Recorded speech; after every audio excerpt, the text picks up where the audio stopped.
6 pa lang ng umaga, nangingintab na ang hamog sa hardin ng Rivero Mansion. Habang hinahakot ni Alona Santiago ang tambak ng bed linens mula sa loobang basket. 28 taon pa lang siya, ngunit bakas sa payat niyang mga braso ang taon-taong paglalaba. Mukha itong mga memorandum ng sakripisyong pilit niyang binabasa araw-araw. "Nine, baka mabasa ka ng ambon," tawag ng kasamang si Manang Letty mula sa bintana ng kusina. "Okay lang po, Manang. Mainit na rin mamaya," tugon ni Alona habang kinikibit ang tagpi-tagping tsinelas.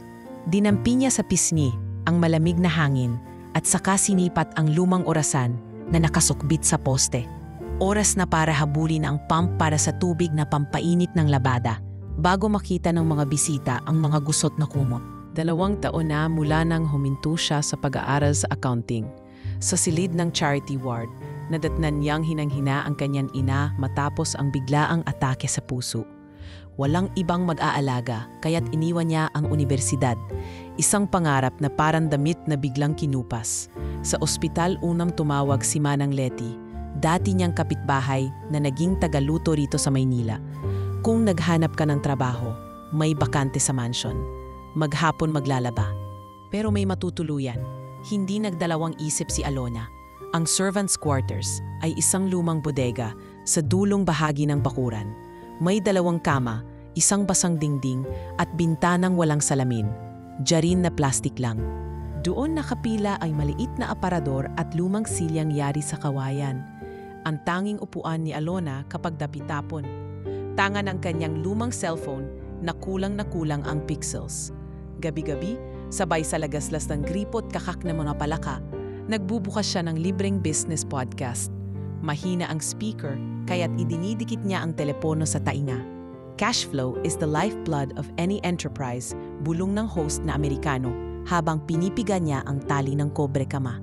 Sa sarili niyang tono, inuulit niya ang narinig. Cash flow ang daloy ng salapi. Para bang kapag nasabi niya ng malakas, mas tatatak. Isinasali niya sa kuwaderno ang mahahalagang termino. Asset turnover, break-even point, supply chain. Sa bawat salita, naaalala niya kung paano siya kinilig noong diniskartehan ng professor na magsalita sa board volunteers para sa inter-school accounting quiz. Akala niya noon, sandali na lang at tutuloy na siya roon. Ngunit ngayon, nakayuko siya sa planggana, paulit-ulit na isinisiksik ang mga kumot sa tubig na may sabon. "Ne, mainit ang tubig, daka mapasok ka." Paalala muli ni Manang Letty, iniabot ang kapirasong salumpas. "Naku, sanay na po ako," at ngumiti siyang pilit. Sa puso niya, hindi lamig o init ng tubig ang mahirap, kundi ang bigat ng tanong na paulit-ulit, kailan kaya siya makakabalik sa paaralan? Tuwing 15 at katapusan ng buwan, hinihila niya ang plastik na upuang pang-umpukan sa likod ng bodega. Tinipingala ang buwan habang binibilang ang sweldong papel. 3,000 para sa gamot ni Mama, 1,000 para sa pagkain ng mga nakakabatang kapatid sa Tarlac, 500 para sa sariling bigas at sabong pampalaba, at 100 na lang ang natitira. Isang maliit na salinlaway ng pag-asa.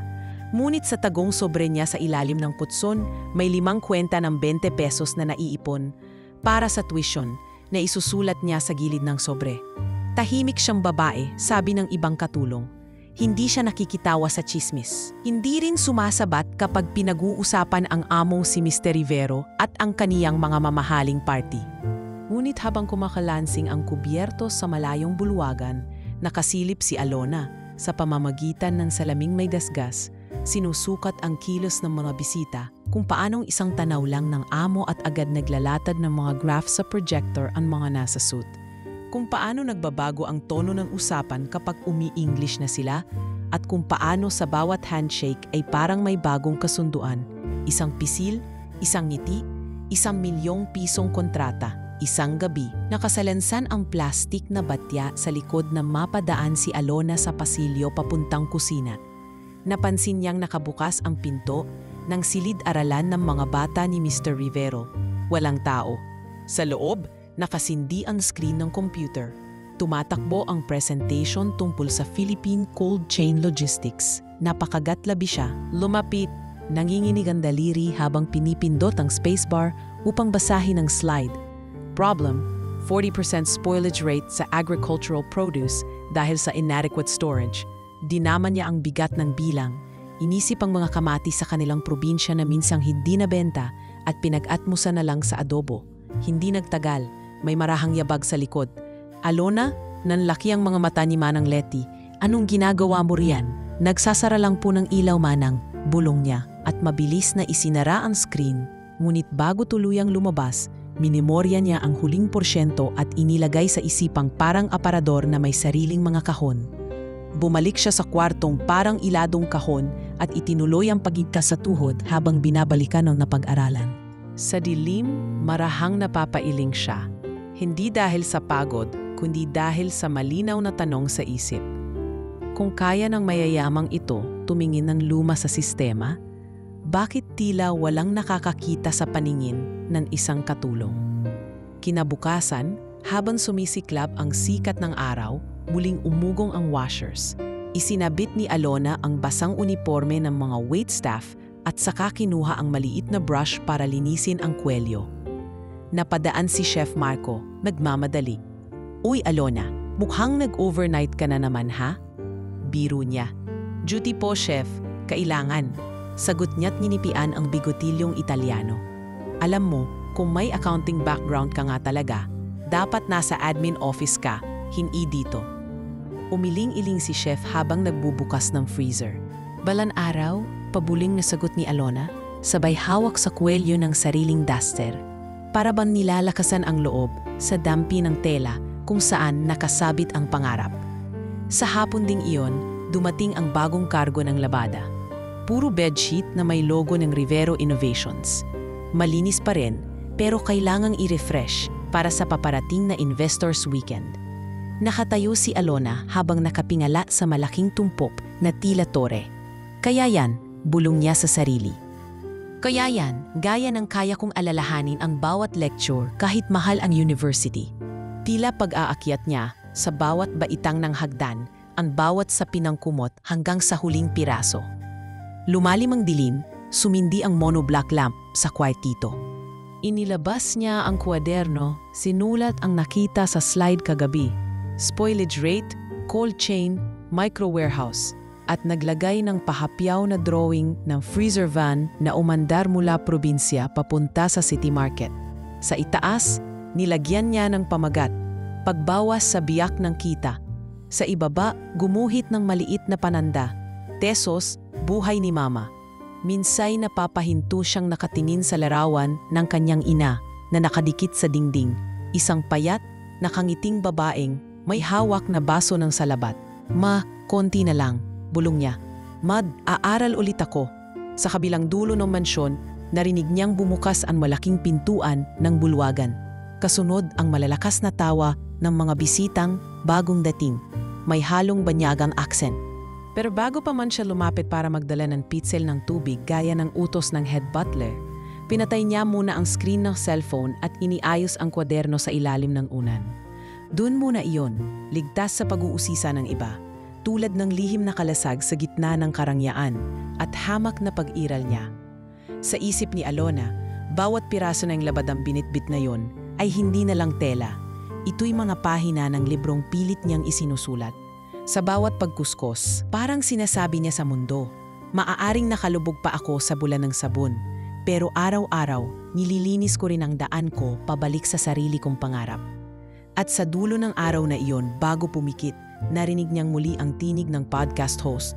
Mahina ngunit matatag, "Opportunity favors the prepared mind." Napangiti si Alona at marahang pumikit, hinihigaan ang maliit na unan na amoy Clorox, habang kinalong ng gabi ang pangako ng bukas. Isang bukas na maaaring hindi pa niya kita, ngunit pinaniniwalaan niyang totoo. Nagbubutil pa ang hamog sa Ayala Triangle nang tapusin ni Ethan Rivero ang kaniyang pang-umagang takbo. Umuusbong sa dibdib ang kilig ng adrenalin, pero mahigpit pa rin ang panga. Parang hindi maibsan ang luma ng kirot na bumabaon kapag naiisip niya ang apelidong Rivero. Sa mga taga-business pages, ang pangalan niyang iyon ay katumbas ng disruptor, isang self-made na tech tycoon na nagmula sa mahigpit na kapit sa lumang PC shop sa Quiapo. at ngayoy kumokontrol sa Rivero Innovations, isang AI solutions firm na kumakain ng bahagi ng logistics market sa Timog Silangang Asya.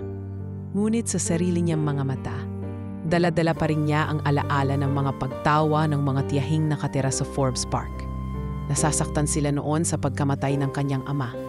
Pero hindi natiis ang pangiinsultong, "Oh nako, mahirap yan, may utang na naiwan." 24 lang si Ethan nang ipamukha ng pamilyang iyon na hindi siya kasali sa Legacy Trust dahil iba ang branch ng nanay mo. Sa hapong iyon, nagtipid siya ng pamasahe at naglakad mula EDSA Crossing hanggang Mandaluyong. Ngunit hindi pinayagang bumaba ang luha. Hanggang ngayon, tuwing kumakaluskos ang memoryan iyon, sumisikip ang dibdib niya at kumakapit siya sa mantra, "Balang araw, ako ang magpapatawa sa kanila." Alos 10 taon mula noon, nakadikit sa dingding ng kanyang private gym ang Wall Street Journal clip na naglatala ng headline, "World's 50 Fastest Growing Startups, Rivero Innovations number 7. Binabasa niya yon tuwing nagbe-bench press. Parang gasolina sa nasusunog ng ambisyon. Pagkarating sa mansion, sinalubong siya ng Chief of Staff na si Paulo. Naliligo pa sa pawis si Ethan, pero kailangan na agad sumalang sa Zoom board call kasama ang European Investment Syndicate. May mangilan-ngilan investor na nag-overnight sa Baguio para mag-tour sa Pilipinas, kaya't may curtain backdrop ng pine tree si Miss Snyder, ang German chairwoman ng board. "Ethan, guten Morgen," bati ni Snyder. "About the Philippine hub, we still need clearer cultural adaptation metrics." "Good morning. We've run demographic models for consumer behavior and I see no cultural blockers."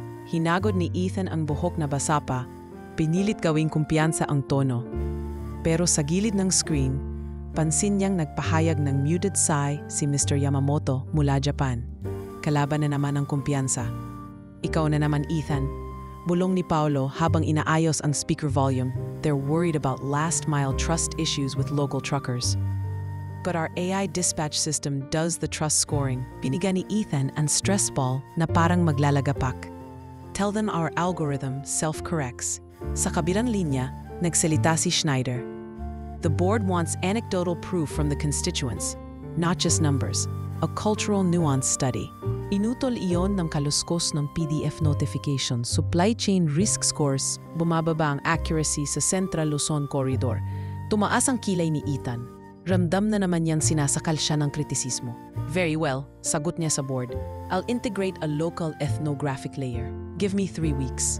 Binaba niya ang call nang hindi na hinintay ang round of polite thank yous, saka mag-stretch sa swivel chair. Napalakas ang buntong hininga, kaagad namuo ang inis. Nilatag niya sa mesa ang unang draft ng proposal na kumpleto sa graphs. Makintab, perpekto sa mata niya. Ngunit ngayon, parang bigla itong naging kulang. "Sir, coffee?" alok ni Paulo. May hawak na tasa ng dark roast na amoy barako. "Leave it," utos ni Ethan. Hawak ang marker, sinubukang i-modify ang diagram sa gitna. Maglagay ng human variable layer, pero pakiramdam niya'y nililigawan lang ng salita ang tunay na problema.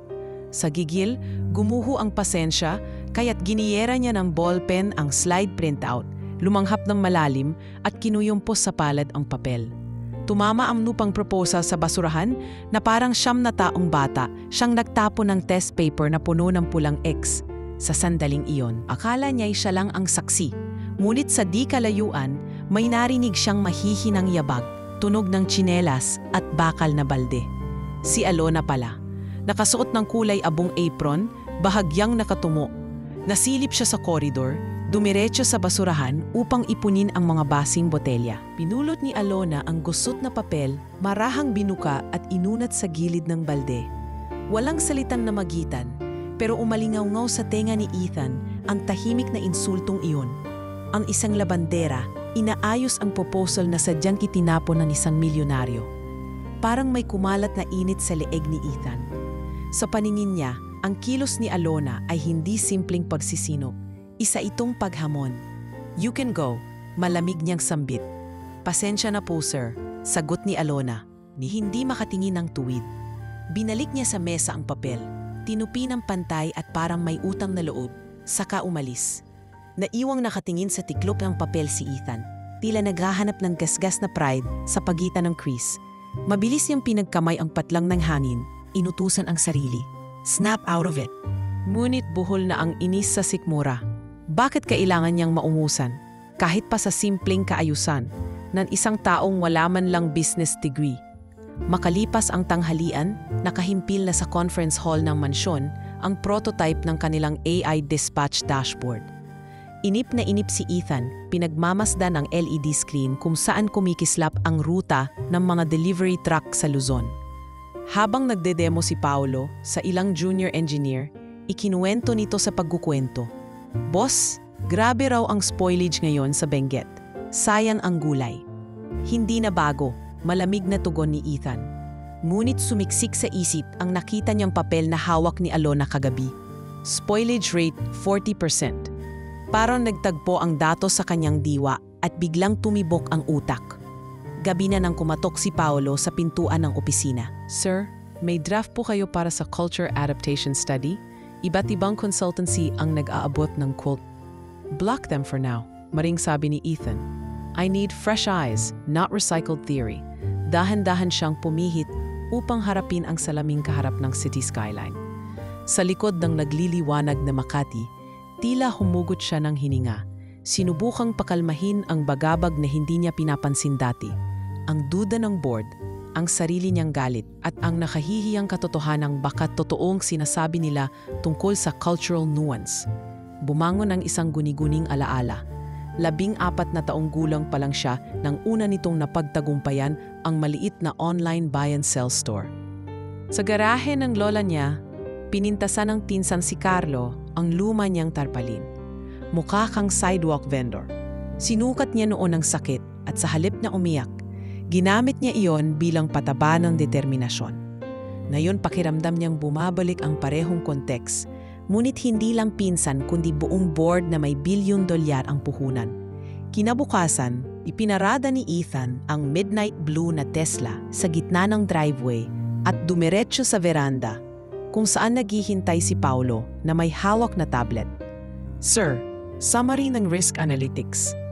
Binuksan ni Ethan ang PDF at habang mabilis na binabasa ang mga numero, pumitik ang isang bar graph, Temperature Sensitivity Index, Central and Northern Luzon. Sumagi sa isip niya, bakit nga ba hanggang ngayon walang nakabulusok na logistics system na may pakinabang sa lalawigan? Kung galing mismo sa gatas ng puso ng probinsya ang pagkain ng syudad, bakit nagkakalat pa rin ng bulok na repolyo sa mga palengke? Naninipis na ang ROI, bulong ni Paolo. Maybe our real problem isn't the trucks, sagot ni Ethan, nakakunot ang noo. Maybe it's perception. Habang sumisinghot ng hangin ang talampakan ng veranda, nakakita siya ng pamilyar na siluetang naglalakan sa damuhan. Si Alona, may pasa na basket ng mga bedsheet. Pinagmasdan niya itong tahimik na naglalatag ng linya ng sampayan. Nakasapo ang buhok sa kwelyong basahan. Tila may humaplos na paninikip muli sa dibdib ni Ethan. Hindi niya mawari kung inis ba yun o pagkausisa.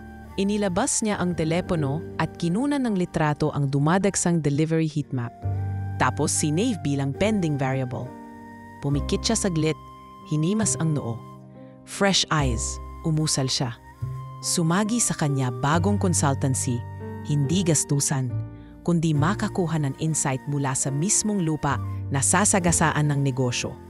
Ngunit nag-alab din ang tanong, handa ba siyang tanggapin ang ambag ng isang taong sa talaan ng payroll ay nakalista bilang laundry staff, casual basis? Sa likod ng isip, muling umalingaw-ngaw ang halakhak ng mga tiyahing pumuna sa kanya noon. Hanggang diyan lang. At ang bahid ng dugo ng pride ay lalong kumislap. Hindi niya papayagang mangyari iyon. Mula sa veranda, humakbang siya pabalik sa opisina. Hinarap ang salamin, sinalat ang sariling tagiliran na parang hinahanap ang buto ng hiya. Sa upuan, naroon pa rin ang papel na inayos ni Alona, maayos na nakatiklop. Inis pa rin siya, ngunit hindi niya magawang itapon muli. Parang may bagay sa loob niya na nagbabawal. Tila nahulog ang gabi sa katahimikan habang binuksan niya ang laptop at sinimulang isulat ang memo. Objective: identify ground-level perceptions affecting logistics trust in Central Luzon. Deliverable: Cultural Integration Prototype. Sa ibabaw ng memo, inilagay niya ang heading na matagal nang iniiwasan. Phase 1, Listening Sessions.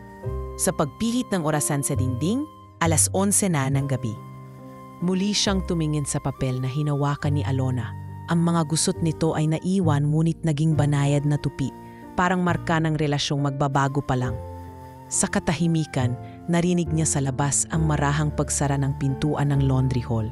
Sa isip ni Ethan, bumulong ang lumang takot. Paano kung sa isang iglap may iba na namang umangat lampas sa kanya? Ngunit kasabay, may kumislot na ideya. Baka kung marunong siyang makinig, ang lakas ng iba ay pwedeng maging lakas niya.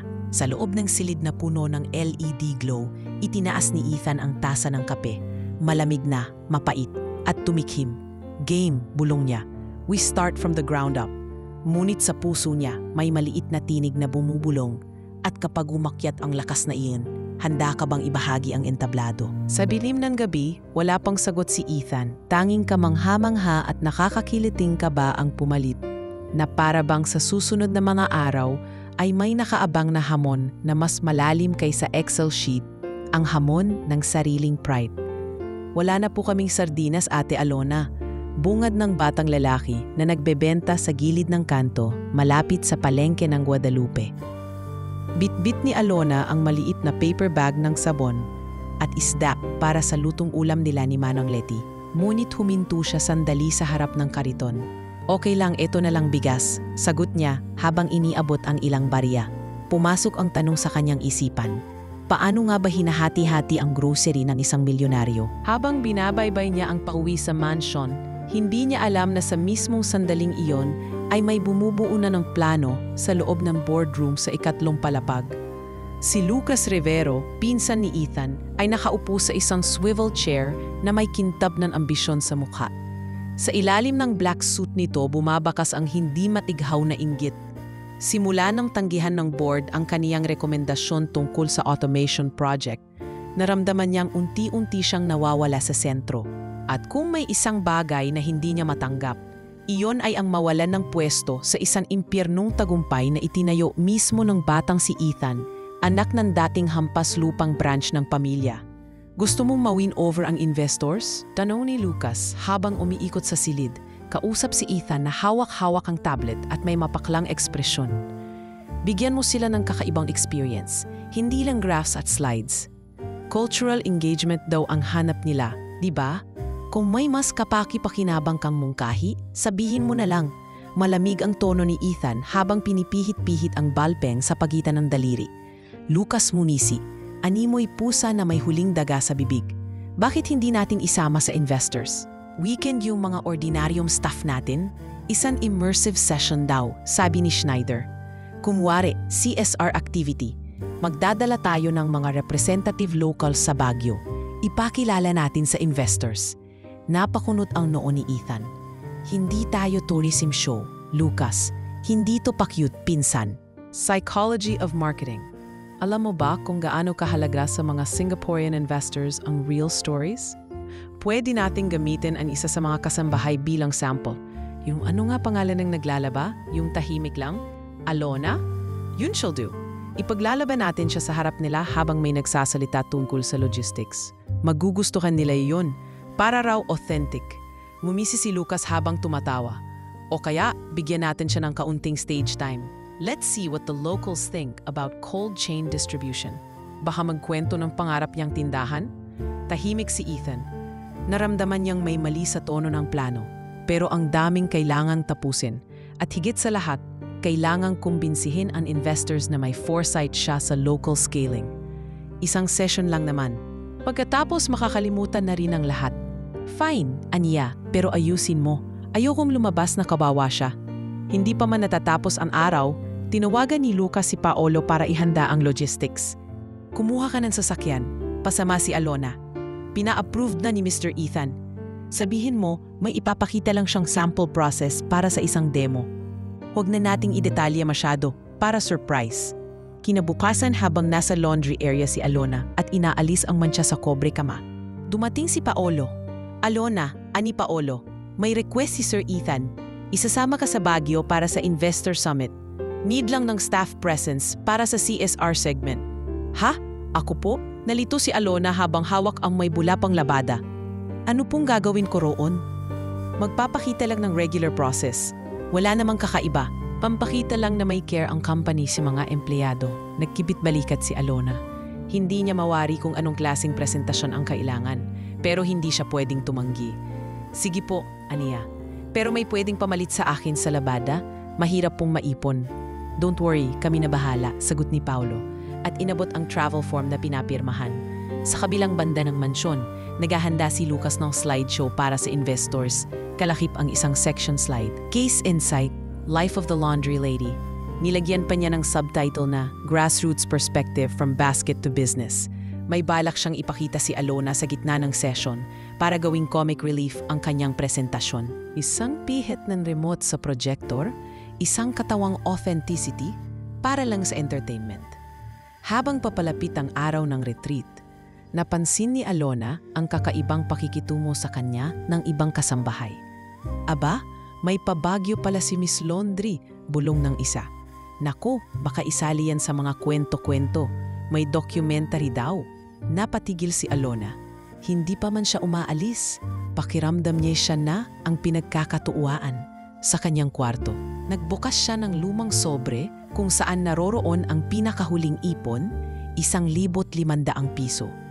Doon din naroroon ang listahan ng mga terminong pinag-aralan niya, pati ang simpleng drawing niya ng supply chain sa probinsya.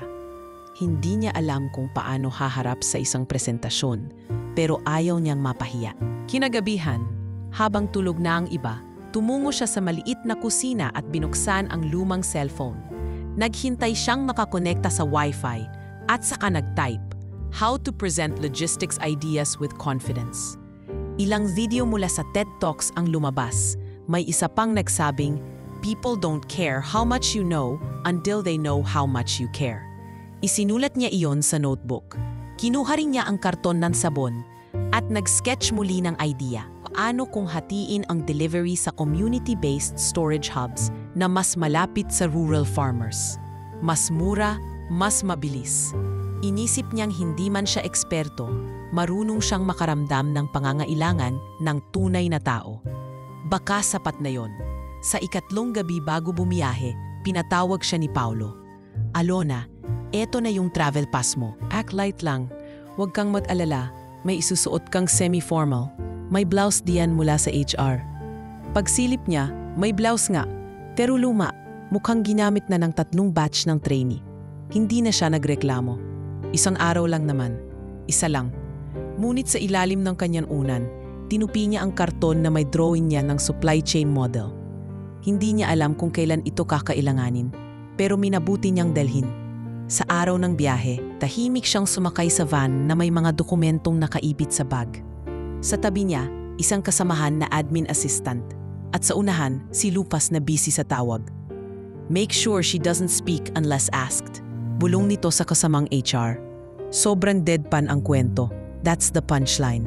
Hindi nila alam, habang umaandar ang van paakyat ng Baguio, ang babaeng tahimik sa sulok ay hindi pupunta roon para matawa. Pupunta siya roon, dala ang sarili niyang tinig at handa na siyang gamitin ito. Humahagulhol ang ulan sa yero ng staff annex ng Camp John Hay Hotel. Pumapalahaw na para may tinatabas na barahan ng hangin sa pagitan ng mga pine tree. Nasa pinakaliblib na silid-labahan si Alona. Nakasubsob ang mga kamay sa malamig na tubig na may bula. Kahit nakasuot siya ng sweater na dinupot lang sa donation box ng housekeeping, nanununuot pa rin ang ginaw sa balat.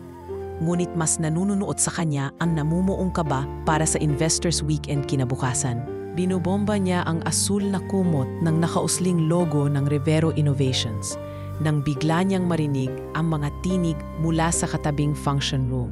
Sa pagitan ng humuhugos na patak at ng kalansi ng industrial washing machine, sumisingit ang mga salitang banyaga, matutulis, parang mga tornilyong lumalagitik. Kung hindi hahataw ang valuation, mawawala ang burn advantage. Supply chain choke points pa rin sa Northern Corridor. Mahinang sabi ng boses na nakilala niyang kay Lucas. Sumagot ang isa, tila junior analyst. Sir, kailangan nating i-flatten yung cost curve bago mag-Series D. Napakislot si Alona. Parang nagising ang neurons na matagal lang natulog. Kinuha niya ang maliit na notepad na palagi niyang sinusulatan ng listahan ng labada. Doon niya isinulat ang mga salitang valuation, burn rate, choke points. Inikot niya sa dulo ang lapis para hindi magasgas ng tubig ang papel, saka idinugtong Northern Luzon tracking gastos. Maya-maya, naramdaman niyang humupa ang ugong ng dryer. Kinuha niya ang tuloy-tuloy na pag-ikot ng isip bilang senyales para magpahinga. Sumandal siya sa lumang estante ng sabon. Hininga niya'y bumubuga ng ulap sa malamig na hangin. Sa ilalim ng estante, may lumang karton ng powder detergent. Malapad, makapal. Dinukot niya ito, pinunit ang malinis na likod at kumuha ng pentel pen na may natitirang tinta. Gumuhit siya ng pahabang direksyon na kumakatawan sa ruta mula Benguet papuntang Maynila. Sa bawat checkpoint, ay naglagay siya ng maliit na bilog na may numero. M-Hub 1 La Trinidad, M-Hub 2 Tarlac, M-Hub 3 Bulacan. Sa itaas ng bawat bilog, naglista siya ng estimated daily capacity at sa tabi ang potential savings. Minus 12 pesos kada kahon pagdating sa Maynila. Katulad ng dati niyang thesis draft noong huling semestre niya. Community-based micro-warehouses with RFID tagging. Ilang taon na ang lumipas mula nang ma-shelve o naperahan. Ang thesis na yun, selyado sa isang envelope sa registrar dahil hindi na niya nabayaran ang huling tuition. Ngunit bawat detalye nito, naguhuman sa alikabok ng kahon, ay buhay na buhay pa rin sa ulo niya. Pinakiramdaman niyang muli ang dati niyang konsepto, RFID stickers na 5 piso lang ang bawat isa, ngunit makakabawas ng 2 oras na paghahanap ng kargamento sa Central Depot. 2 hours on the road equals diesel at overtime. Bulong niya. Tinutuldukan ng arrow lines ang karton. Umalingaw-ngaw ang tawa ni Lucas mula sa kabila ng dingding. Kailangan lang natin ng kwentong heartwarming bukas. Alam niyo yung laundry girl? Authentic raw eh. I-highlight natin yung struggle para lumambot ang Japanese. Natigil si Alona sa pagguhit. Parang piniga ng boses na iyon ang bagong pait na naramdaman niya. Laundry girl, saad niya sa sarili. Hindi pangalan, hindi posisyon. Isang prop. Sinara niya ang mata at huminga ng malalim. Sa dilim ng silid-labahan, napadilat siya sa kidlat na kumislap sa bintanang mababa. Sa puting kidlat, tila pinakita ng langit ang refleksyon niya, tuyong buhok, balat na kumakapal sa malamig na tubig, at mga matang pagod ngunit buo. Kinuha niya ang karton na may flowchart at isinuksok sa loob ng plastic laundry bag para hindi mabasa. Tumayo siya, nagpahid ng kamay sa apron at lumabas papunta sa maliit na lounge ng staff kung saan libre ang wifi mula alas 10 hanggang alas 2 ng madaling araw. Kakaunti lang ang mga taong nandoon. Isang security guard na nagne-Netflix at 2 dishwasher na tulog sa sofa. Uupo sana siya sa lumang ratan na upuan, ngunit naudlot na mapansin niya ang receptionist computer na bukas pa at naka-minimize ang browser. Lumapit siya, nag-type sa address bar, Rivero Innovations Financial Statement PDF. Lumabas ang link sa Philippine Stock Exchange disclosure. Mabilis, ngunit banayad ang pag-scroll niya upang wag ring lumikha ng inay sa keyboard. Sa kwartong iyon, tanging kaluskos ng ulan at paghilik ng dishwasher ang tunog. Ngunit sa isip niya ay kumakaskas ang mga numero. Capital expenditure of 1.3 billion. Cost of goods sold up by 11% year-on-year. Cold chain losses translating to 180 million write-offs. Habang nag-scroll, nag-copy-paste siya ng mahahalagang figura sa notepad app ng phone. Sinisingitan ng sarili niyang annotation. If RFID equals $5 per item efficiency, break even in 14 days. 1 oras ang nakalipas. Napuno ang memory ng kanyang phone. Huminto siya para mag-delete ng dating MP3 file ng lumang radyo drama. Patawad Kuya Eddie. Biro niya sa sarili habang pinindot ang delete. Mas kailangan ko ng space para sa ROI projections. Sa isang tabi, umubo ang guard. Uy miss, anong oras na? Pauwi ka na? Sandali na lang po kuya. Magalang niyang sagot, inipilit na hindi kiligin sa kaba. Pagkaraan pa ng ilang click, natagpuan niya ang bahagi ng disclosure tungkol sa transporter performance. Limas ang mata niya kahit maliwanag pa rin ang screen. Nakasaad, truck breakdown incidents, average 3.4% monthly, root cause, road wear and inefficient routing. Dito nagdikit-dikit sa isip niya ang mismong narinig niya kay Lucas. Choke points. Sa kanyang flowchart, dinugtungan niya ng note, out route via Pangasinan. Mas maikli ng 37 kilometers, plus micro-hub. Umusal ang relo sa dingding ng lounge, dumagundong ang 2:00. Napatayo ang guard at pinatay ang isang row ng ilaw. Close na tayo, miss. Opo, salamat po. Dali-dali niyang isinara ang browser. Kopyang huling-huli ang notes at siniksik sa bag. Lumabas siya ng lounge, sinalubong ng makapal na hamog at malamig na simoy. Diniin niya ang cardigan sa katawan. Tumakbo palayo sa veranda, pasok sa barracks ng staff. Sa loob ng kwartito, inilagay niya sa lumang foam ang bag na may karton. Umupo siya sa sahig, inihilera ang papel, notepad, flowchart, printouts na mabilis niyang na-save at na-airdrop mula phone. Sa gitna ng mga iyon, parang nabuo ang maliit na battlefield. Naalala niya ang sabi sa podcast na pinapakinggan sa Servants' Hall noon. If you can tell a more compelling story with numbers, the room will listen. Pinikit niya ang mga mata. Nag-imahina ng hawakan ng mikropono. Nakita niya ang sarili sa loob ng conference hall. Nakaupong tuwid, hindi nakayuko. Ang katahimikan na yerong kumalabog sa labahan ngayon ay nauuwi sa bulong na kaya mo yan. Kinuha niya ang lumang Nokia, tinext ang ina sa Tarlac. Ma, may presentasyon bukas. Pray for me, mahal kita. Ilang segundo lang, sumagot ang nanay niya kahit 12:30 na. Anak, ipanalangin kita, ikaw ang lakas ko. Nang mabasa niya iyon, napalunok siyang parang may malayong tubig sa lalamunan. Tinakpan niya ng karton ang muka. Sandali lang, para pigilin ang umuusbong na luha. Hindi ako magpapaloko bukas, bulong niya. Hindi ako prop, hindi punchline. Tumayo siya, inilagay ang karton sa loob ng travel bag, nilagyan ng plastik upang hindi mabasa. Sinulyapan niya sa bintana ang mga patak ng ulan na unti-unting lumiliit. Tila humihina ang bagyong kaninang galit na galit. Sa kanyang dibdib, may bagong pagtahimik. Hindi ng pagsuko kundi ng isang tahimik na pasya. Naririnig ko kayo.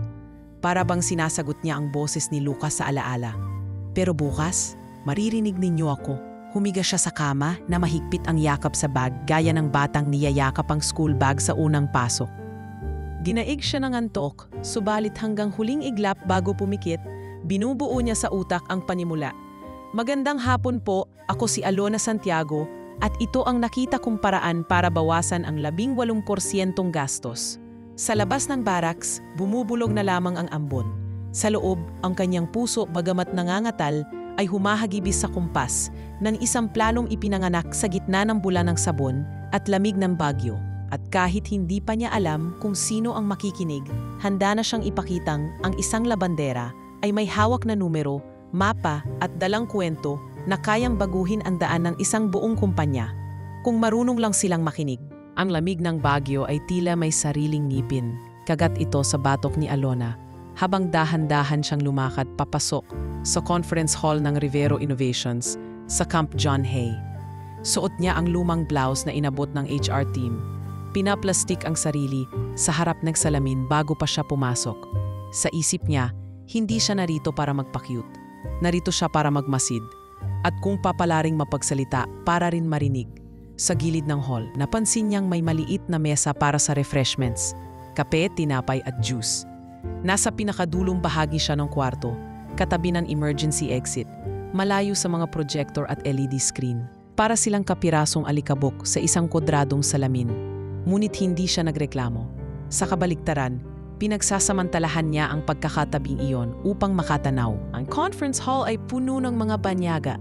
May taga-Germany na may suot na gray na scarf, Singaporean na may iPad na parang hindi bitaw sa stock updates, at ilang Hapon na tila hindi umiimik ngunit masusing nagmamasid.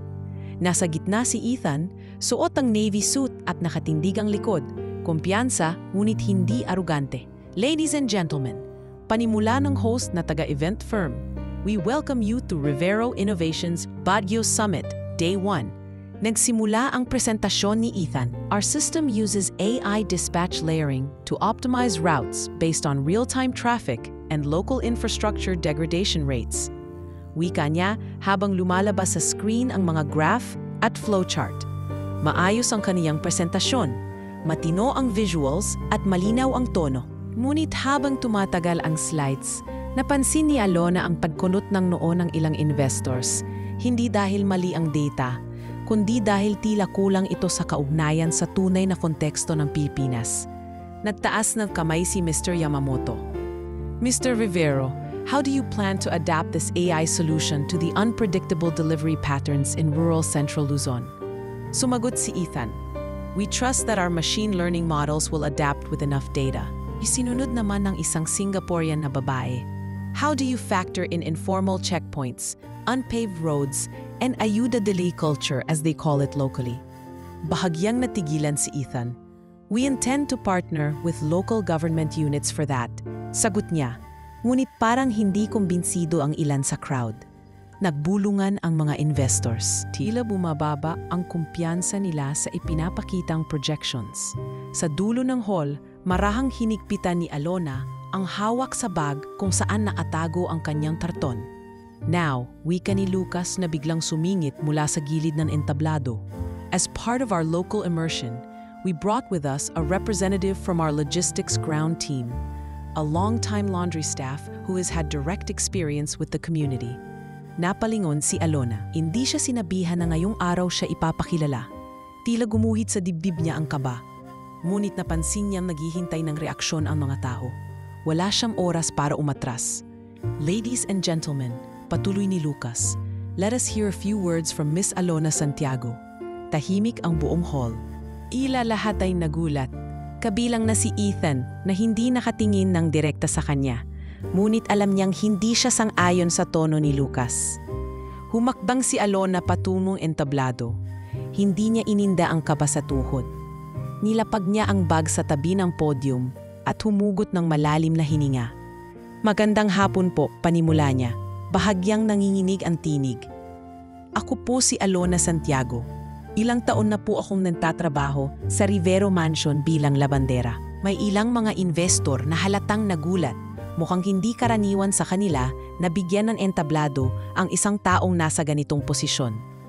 Ngunit tumahimik ang lahat. Huwag po kayo mag-alala, hindi po ako magbibigay ng tech pitch. Pero gusto ko pong ipakita ang isang bagay dugtong niya habang binubuksan ang bag at inilalabas ang karton. Kinuha niya ang pentel pen mula sa bulsa at humarap sa whiteboard. Gumuhit siya ng simpleng mapa, mga ruta ng delivery mula Benguet hanggang Maynila. Ganito po ang nakasanayan naming daan ng mga gulay papuntang palengke. Pero kung hatiin po natin ito gamit ang mga micro-warehouse sa Tarlac, Pampanga at Bulacan, bababa po ang last mile delivery cost ng halos 18% ase sa estimate ko. Napatingin ang ilan investors. Lumapit pa ang Singaporean at kumuha ng litrato. Inuna ko po yung savings sa diesel. Pero sa totoo lang, hindi lang po ito tungkol sa pera. Wika niya, tumigil sandali upang lumunok. Bawat minuto pong nadedelay ang delivery ay minuto pong natutuyo ang gulay at piso pong nawawala sa bulsa ng magsasafa. Sa amin po sa Tarlac, kapag hindi nasundo ang ani, nabubulok lang, sayang. Sa sandaling iyon, tila nabura ang kanyang uniforme. Hindi siya labandera, kundi tagapagsalita ng libo-libong boses ng mga hindi naririnig. Ang RFID stickers po, kung ilalapat sa bawat crate, mas madali pong matrack ang mga kargamento. Hindi po kailangan ng high-end tech. 5 pesos lang po bawat isa. Pero kung makakatulog ito para hindi masayang ang 2 oras sa paghahanap ng kahon, malaking tulong na po iyon. Tumayo si Mr. Yamamoto, tiningnan ang karton, at nagtanong, "Where did you learn this? Who helped you prepare this analysis?" Ngumiti si Alona. Wala po. Nakikinig lang po ako ng libre sa mga podcast tuwing gabi habang naglalaba. Nagpalitan ng tingin ang mga investor. Tila nabigla, hindi lang sa nilalaman ng sinabi, kundi sa paraan ng paghahatid nito. Ang isang babae sa likod na mula sa German delegation ay tumayo at sumaludo. Sa audience, napatayo rin si Ethan. Hindi dahil sa gulat, kundi sa tahimik na pagkamangha. Ngayon lang niya nakita ang ganitong uri ng presentasyon. Hindi makintab, hindi perpekto, pero totoo. Hindi siya makapagsalita agad. Ngunit sa sarili niyang isip, may tumatak. She's not just a voice from the ground, she's the missing variable. Sa harap ng lahat, tumango si Alona at muling ibinalik ang karton sa bag. Tahimik niyang binitiwan ang marker, hindi nagmamadali, hindi nagpapakabibo. Lumakad siyang pabalik sa kanyang pwesto sa dulo ng hall. Ngunit ang epekto ng kaniyang tinig ay nanatili sa hangin. Isang dagundong na hindi sumisigaw pero hindi kailanman malilimutan.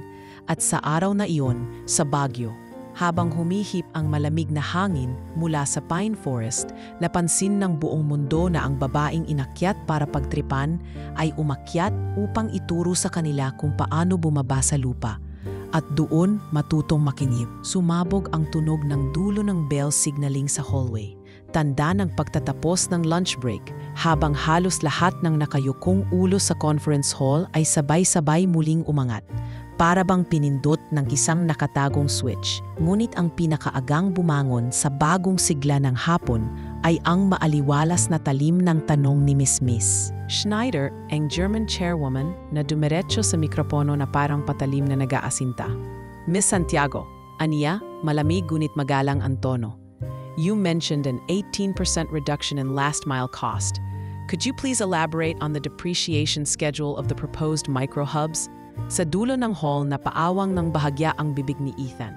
Bihira niyang marinig ang ganoong klaseng excitement mula sa European delegation.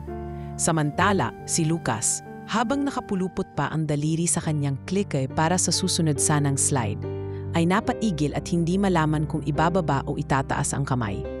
Tumindig si Alona, marahang pinukpok ang takong ng sapatos upang humanap ng kumpiyansa. Opo, ma'am, sagot niya pinapanaili ang mahinahong tono. Nilapit niya ang karton at itinapat sa whiteboard upang magamit na tabla. Humugot siya ng piraso ng chalk marker na iniwan doon ng tech crew, saka iginihit ang isang maliit na table, taon sa kaliwa, residual value sa kanan. Ginamit ko po, paliwanag niya, ang straight line na depreciation over 10 years dahil murahan ng materyales ng micro-warehouse, sheet metal at reinforced plywood, kumpara sa cold chain megacenter na kailangan ng stainless interior at industrial chiller na may 5 taon lang useful life bago overhaul. Does that include tax incentives?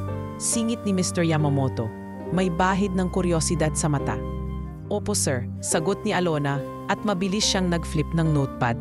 Under BIR Revenue Regulation 1097, may additional deduction po para sa facilities in agricultural value chains.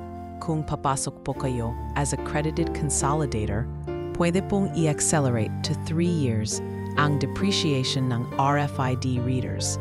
Tapos yung building mismo ay pwedeng ibalik sa 7-year schedule.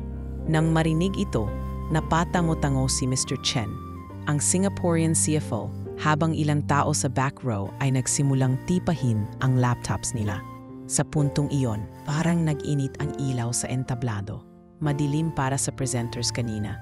Ngunit ngayong si Alona ang nagsasalita, tila tumining ang mga watts.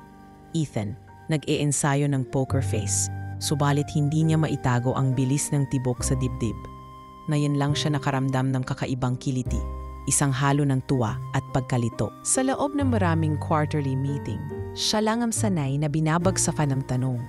Ngunit ngayon, siya ang nasa gilid at nakikinig ng bukas bibig. Umandar ang sunod-sunod na tanong na parang rapid fire. Paano ninyo matitiyak ang temperature integrity kung plywood lang ang pader? Singit ng German tech advisor. Sinagot ni Alona, maglalagay po tayo ng polyurethane insulation panels sa loob, tapos plug-in DC inverter freezer units kesa diesel genset. Mas mura po ang power pag nakiplug tayo sa microgrid sa barangay. Yung ibang oras, gagamit tayo ng solar top-up. Ma'am, anong plano sa agrarian reform cooperatives? Hirit naman ng isang Pilipinong auditor na kinontrata ng Dutch Fund. Ang primary lessee po ng bawat hub ay local co-op, hindi po bababa sa 51% Filipino farmer membership. Kikita sila sa storage fee at rebate sa every crate processed. Sa bawat linya, bumibilis ang tagbo ng huni ng ballpen ng mga analyst. May nakatayo pa at kumuha ng litrato ng diagram ni Alona habang nakaluhod si Lucas sa gilid. Kunway inaayos ang projector cord, ngunit halatang pinipigilan ang pamumula ng pisngi. Maya-maya, tumiklop si Schneider sa likod ng upuan, mumisi at sabay bigkas sa mikropono. Gentlemen and ladies, I propose a 30-minute breakout session dedicated to Miss Santiago's model. We need to scrutinize this further. Parang may kuryenteng dumaloy sa buong silid. Kumalampag ang ilang silya. May naglabas ng earbud para itigil ang conference translation feed. Tinapik ni Schneider ang bell. Room B, ground floor. Anyone interested in cost savings, please move. Si Ethan ay biglang natulak ng dagat ng katawan papunta sa aisle. Sa gilid ng mitsa ng isip niya, muling sumiklab ang tanong. Paano naging makapangyarihan ang karton at pentel pen kumpara sa kaniyang multi-million peso na slides? Ngunit hindi inggit ang tumimo. Sa halip, parang may tunog ng pagbagsak ng pader sa loob niya. Isang pader na kanyang itinayo laban sa sariling takot na baka hindi niya kayang mamalayan ang bawat pulso ng lupa. Sa lobby, mabilis nilang tinipon ang mga folding chair. Isang IT staff ang pinatakbo ni Schneider papuntang Hotel Business Center. Bitbit ang karton ni Alona upang mascan at ma-photocopy sa kapirasong bond paper. Sa printer room, namumuti ang koponan sa pagkabigla. Isang karton na may bulas-bulas ng bulapan ng sabon, biglang itinatakbo upang gawing instant working document. Pagkaraan ng 5 minuto, bumalik ang staff na pawisan, bitbit ang 10 kopya ng kakatuwang diagram. Dikit-dikit ang improvised boxes at arrow na may kuplatong 15 peso sa tabi. Nasa breakout room B, tinabunan nila ang mahaba ng conference table ng mga papel. Pinaupo si Alona sa pinakasentro. May hawak na bagong marker. Tumabi sa kanya si Ethan, inabot ang isang bote ng mineral water at pabulong na sinabi, "You're doing great. Keep breathing." Luminas si Alona, naguguluhan ngunit nagpasalamat. Nanatili pa ring nanginginig ng bahagya ang daliri ngunit mas matibay na ang tingin sa papel. Let's start with depreciation, like Miss. Schneider noted, saad ni Mr. Chen, at inilapit kay Alona ang sarili niyang calculator. Could you run the numbers again under a 7-year and 3-year scenario? Kinuha ni Alona ang calculator, pinindot ng mabilis, parang sanay na sanay. With 3-year schedule for RFID capital expenditures, the annual depreciation goes to 1.1 million pesos per hub, but storage fee revenue projected at 4.9 million. So we're covered. Pumasok si Lucas, kagat ang labi. Bitbit ang dati niyang clicker na ngayon ay parang plastic na walang saysay. Umupo siya sa sulok at nagkunwaring abala sa telepono. Ngunit bukas ang camera app, tahimik na nagre-record. Ambisyon o takot, hindi na niya alam. Nakatapos si Alona ng 3 kabuuang scenario, conservative, moderate at aggressive rollout. Sa bawat slide na mano-manong iginuguhit, hinahawin niya ang buhok na nakalugay, humihinga at minsay lumilingon kay Ethan para magtanong. Tama po ba ang pag-round off ko sa diesel inflation? At napapangiti si Ethan sa bawat pagkakataon, hindi dahil sa numerong ipinapakita, kundi sa determinasyong nakikita niyang sumiklab sa taong minsan niyang pinagtawanan. Sumapit ang ikatlong tanong, ang pinakamatapang, will you be willing to lead the pilot as a consultant? Anong ng Singaporean auditor? Tumigil sa paggalaw si Alona. Naglapat ang marker sa whiteboard. Naramdaman niyang parang tumigil ang mundo. Ako po, bulong niya. Sa likod, napangiti ang Japanese CFO, si Mr. Yamamoto. Tumayo at iniabot ang kamay. Please, Ms. Santiago, consultant, you understand the field. And you already speak our language. Numbers. Namula si Alona, marahang iniabot ang kamay na may bahid pa ng chalk dust. Kinamayan siya ni Yamamoto at narinig ng lahat ang tahimik na pag-click ng camera shutters. Congratulations, Consultant Miss Santiago. Sabi pa niya, gamit ang maliit na lapel microphone na nakabit sa kwelyo. Tumunog ng bahagya at sa mikropono, tumingkad ang bagong pamagat, parang lumipad mula sa hangin at plinaster sa dibdib ni Alona. Consultant, sa isang sulok ng silid, napatamo si Schneider at bahagyang ngumiti. Parang may nahulog na higanting pader sa gitna ng kwarto, Isang pag-amin na ang tunay na talino ay hindi laging nakapaloob sa glossy slide deck. Natapos ang breakout nang hindi namamalayan ang oras. Paglabas nila, sinasala na ng lumalagablab na silaw ng Baguio hapon ang kabundukan. Kumikislap sa dahong pine. Bitbit ni Alona ang folder na may kopya ng karton. Hawak ni Ethan ang bisig niyang tila gabay at abot hanggang labi ang mahina ngunit mariing bulungan ng mga investor. 18%, 3-year payback, grassroots synergy. Sa koridor, huminto si Lucas, pinisil ang bridge ng ilong at tumingin sa salamin na nakasabit sa hallway. Ang refleksyon niya ay makita ring namumutla gaya ng nadarama niya, natalo sa sariling laro. Samantala, sa labas ng veranda huminga ng malalim si Alona. Nakatanaw sa taniman ng pine, bumaling siya kay Ethan. Hindi ko po inasahan, pabulong niya. Neither did I, nakangiting sagot ni Ethan, but maybe that's the point. At sa tahimik na pagtango nilang dalawa, tila tuluyang nagising ang board.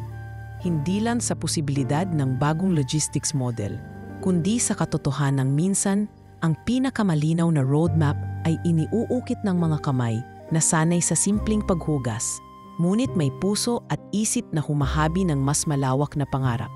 Mainit ang liwanag ng araw sa veranda ng Camp John Hay sa sumunod na umaga, tila sumasalamin sa nagbabagong ihip ng hangin sa loob ng Investor Summit.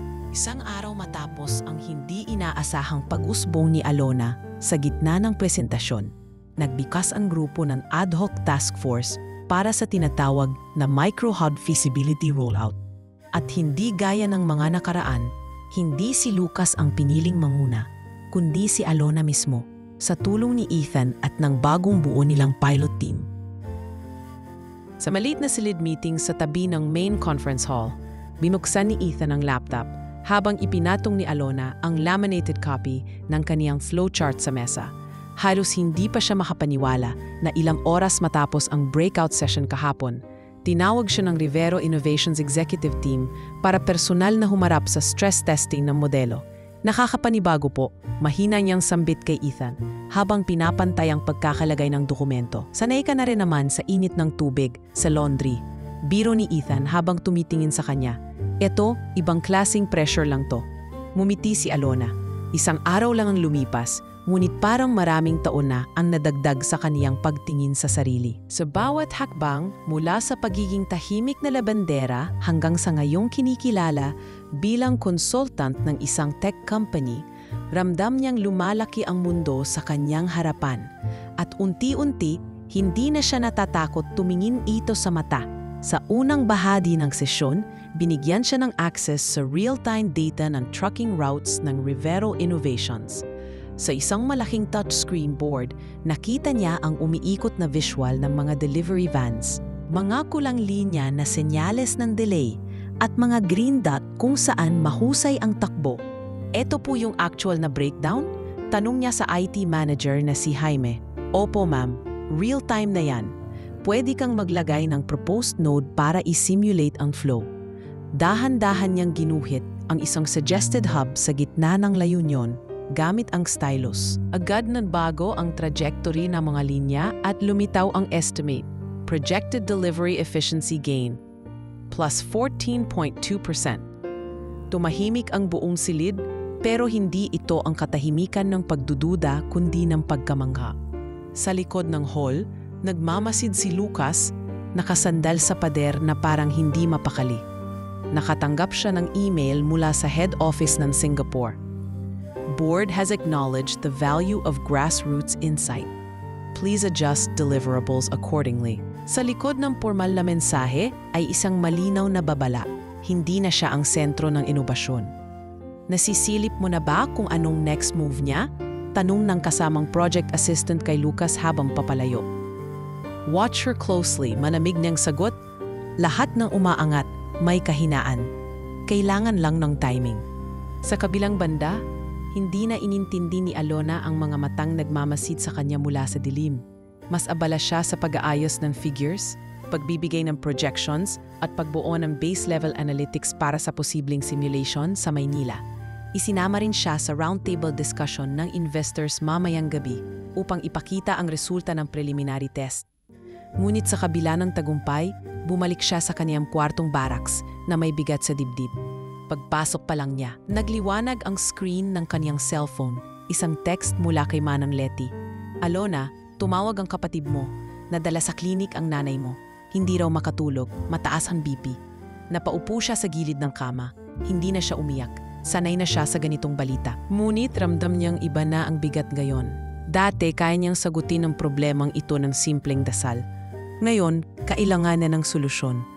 Kinuha niya ang maliit na alkansiya na dala-dala pa niya mula Maynila. Iniipon niya ito para sa laptop pero ngayon, mas kailangan ng kanyang ina. Kinabukasan, nilapitan siya ni Ethan habang nagkakape sa gilid ng breakfast hall. "Mukhang pagod ka," wika nito habang inaabot ang isang sachet ng asukal. "Nag-aalala lang po ako kay nanay." Sagot niya, diretso sa mata ang tingin. Matagal na po siyang may maintenance, pero kahapon dinala siya sa klinik sa Tarlac. "Wala pa po akong sapat na pondo para sa laboratory tests." Hindi agad sumagot si Ethan. Tinitigan lamang siya, tapos tumangop. "Alona," ani Ethan sa mas mababang tinig, "gusto ko sanang i-offer sa'yo ang Provisional Consultancy Agreement. May kasama itong allowance at health insurance na pwedeng isama ang immediate family." Nanlaki ang mata ni Alona. "Sir, sigurado po ba kayo?" "Hindi ako mag-o-offer kung hindi," sagot ni Ethan, saka ngumiti. "Seryoso ako. And besides, we both know you're better than half of my current team." Pinirmahan nila ang kasunduan kinahaponan. Simple lang ang dokumento. Walang pulang tepe, walang engranding seremonya. Ngunit sa puso ni Alona, iyon ay parang kasal. Isang pagsumpa sa sarili na hindi siya bibitaw sa panahong kinikilala na siya ng mundong matagal siyang pinikit. At sa pagsisimula ng kanyang part-time consultancy, nagbukas din ng ibang mundo para sa kanya. Isinama siya sa field inspection team na mag-uwi sa Maynila upang pag-aralan mismo ang laundry supply chain na ginagamit sa pilot testing. Sa mga mata ng team, siya na ngayon ang kinikilala bilang pinanggalingan ng Insight, hindi lang bilang simpleng tagamasid. Sa biyahe pa uwi, habang nasa loob ng van at dinadaanan ang kalbong bahagi ng NLEX, sumandal si Alona sa bintana at tumingin sa malalayong palayan. Sa tahimik na pagkakataong iyon, sinagot niya sa sarili ang tanong na ilang buwan na niyang kinikimkim. Handa na ba akong maging parte ng mas malaking mundo? At sa pagsilay ng kanyang refleksyon sa salamin ng bintana, ngumiti siya, hindi na parang alipin ng pagkakataon, kundi babae na nagsisimula ng humawak ng manibela ng sarili niyang kapalaran. Mabilis ang naging takbo ng mga araw pagkatapos ng Baguio Summit. Sa pagbabalik ng team sa Maynila, dala nila hindi lamang ang mga prototype plans ng micro-warehouse system, kundi pati ang bagong pagtingin ng kumpanya kay Alona. Sa mga linggo na sumunod, unti-unti siyang isinama sa mga internal meetings.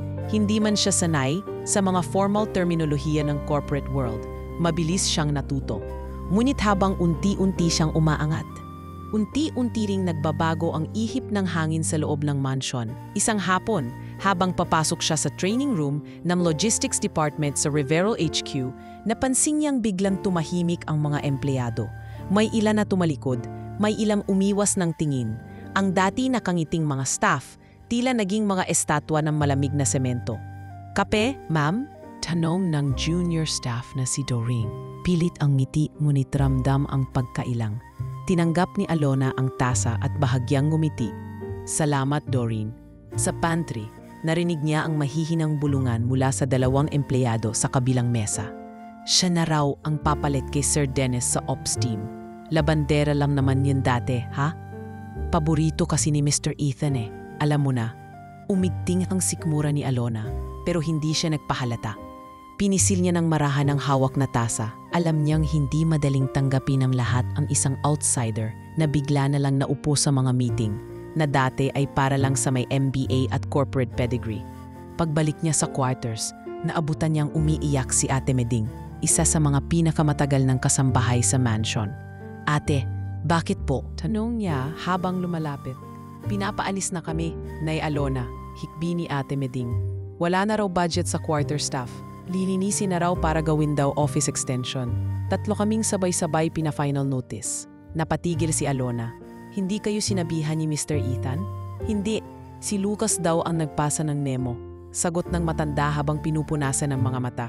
Tingin ko dahil ikaw na raw ang priority consultant, kaya nagtanggal sila ng mga hindi daw core function.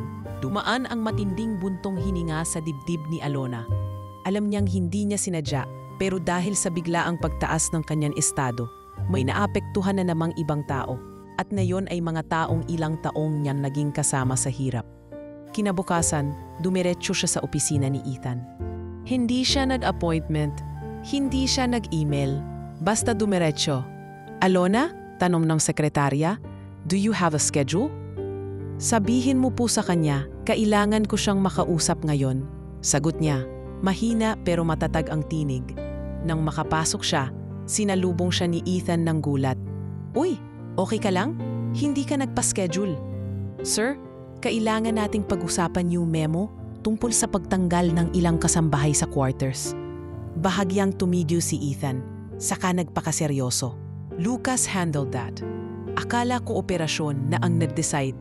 Hindi ko po tinanggap ang posisyon para may mawalan ng tahanan.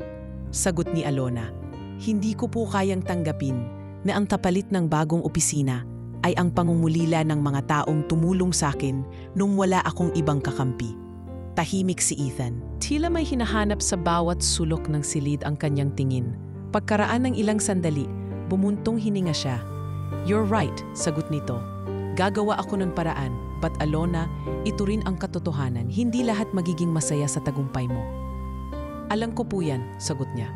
Pero ayokong maging dahilan ng pag-iyak ng mga taong may dangal din tulad ko. Kung kailangan pong i-donate ko ang kalahati ng allowance ko para mapanatili sila, gagawin ko. Napangiti si Ethan. Bahagyang iling, hindi mo kailangang gawin yon. Pero yan ang dahilan kung bakit gusto kitang makasama sa board. Matalipas ang ilang araw, tinulungan ni Alona sina Ate Meding at ang dalawa pang kasambahay na mailipat pansamantala sa bahay ng kanyang kaibigang community organizer sa Pasig. Kinuha niya rin ang kalahati ng natanggap niyang advance consultancy payment para bumili ng simpleng appliances at groceries para sa kanila. Ngunit hindi dito natapos ang dagok. Kinagabihan ng Huwebes, tinawagan siya ng kapatid niyang si Joyce mula sa Tarlac. Ate, nasa health center hulit si Mama. Naubusan ng gamot.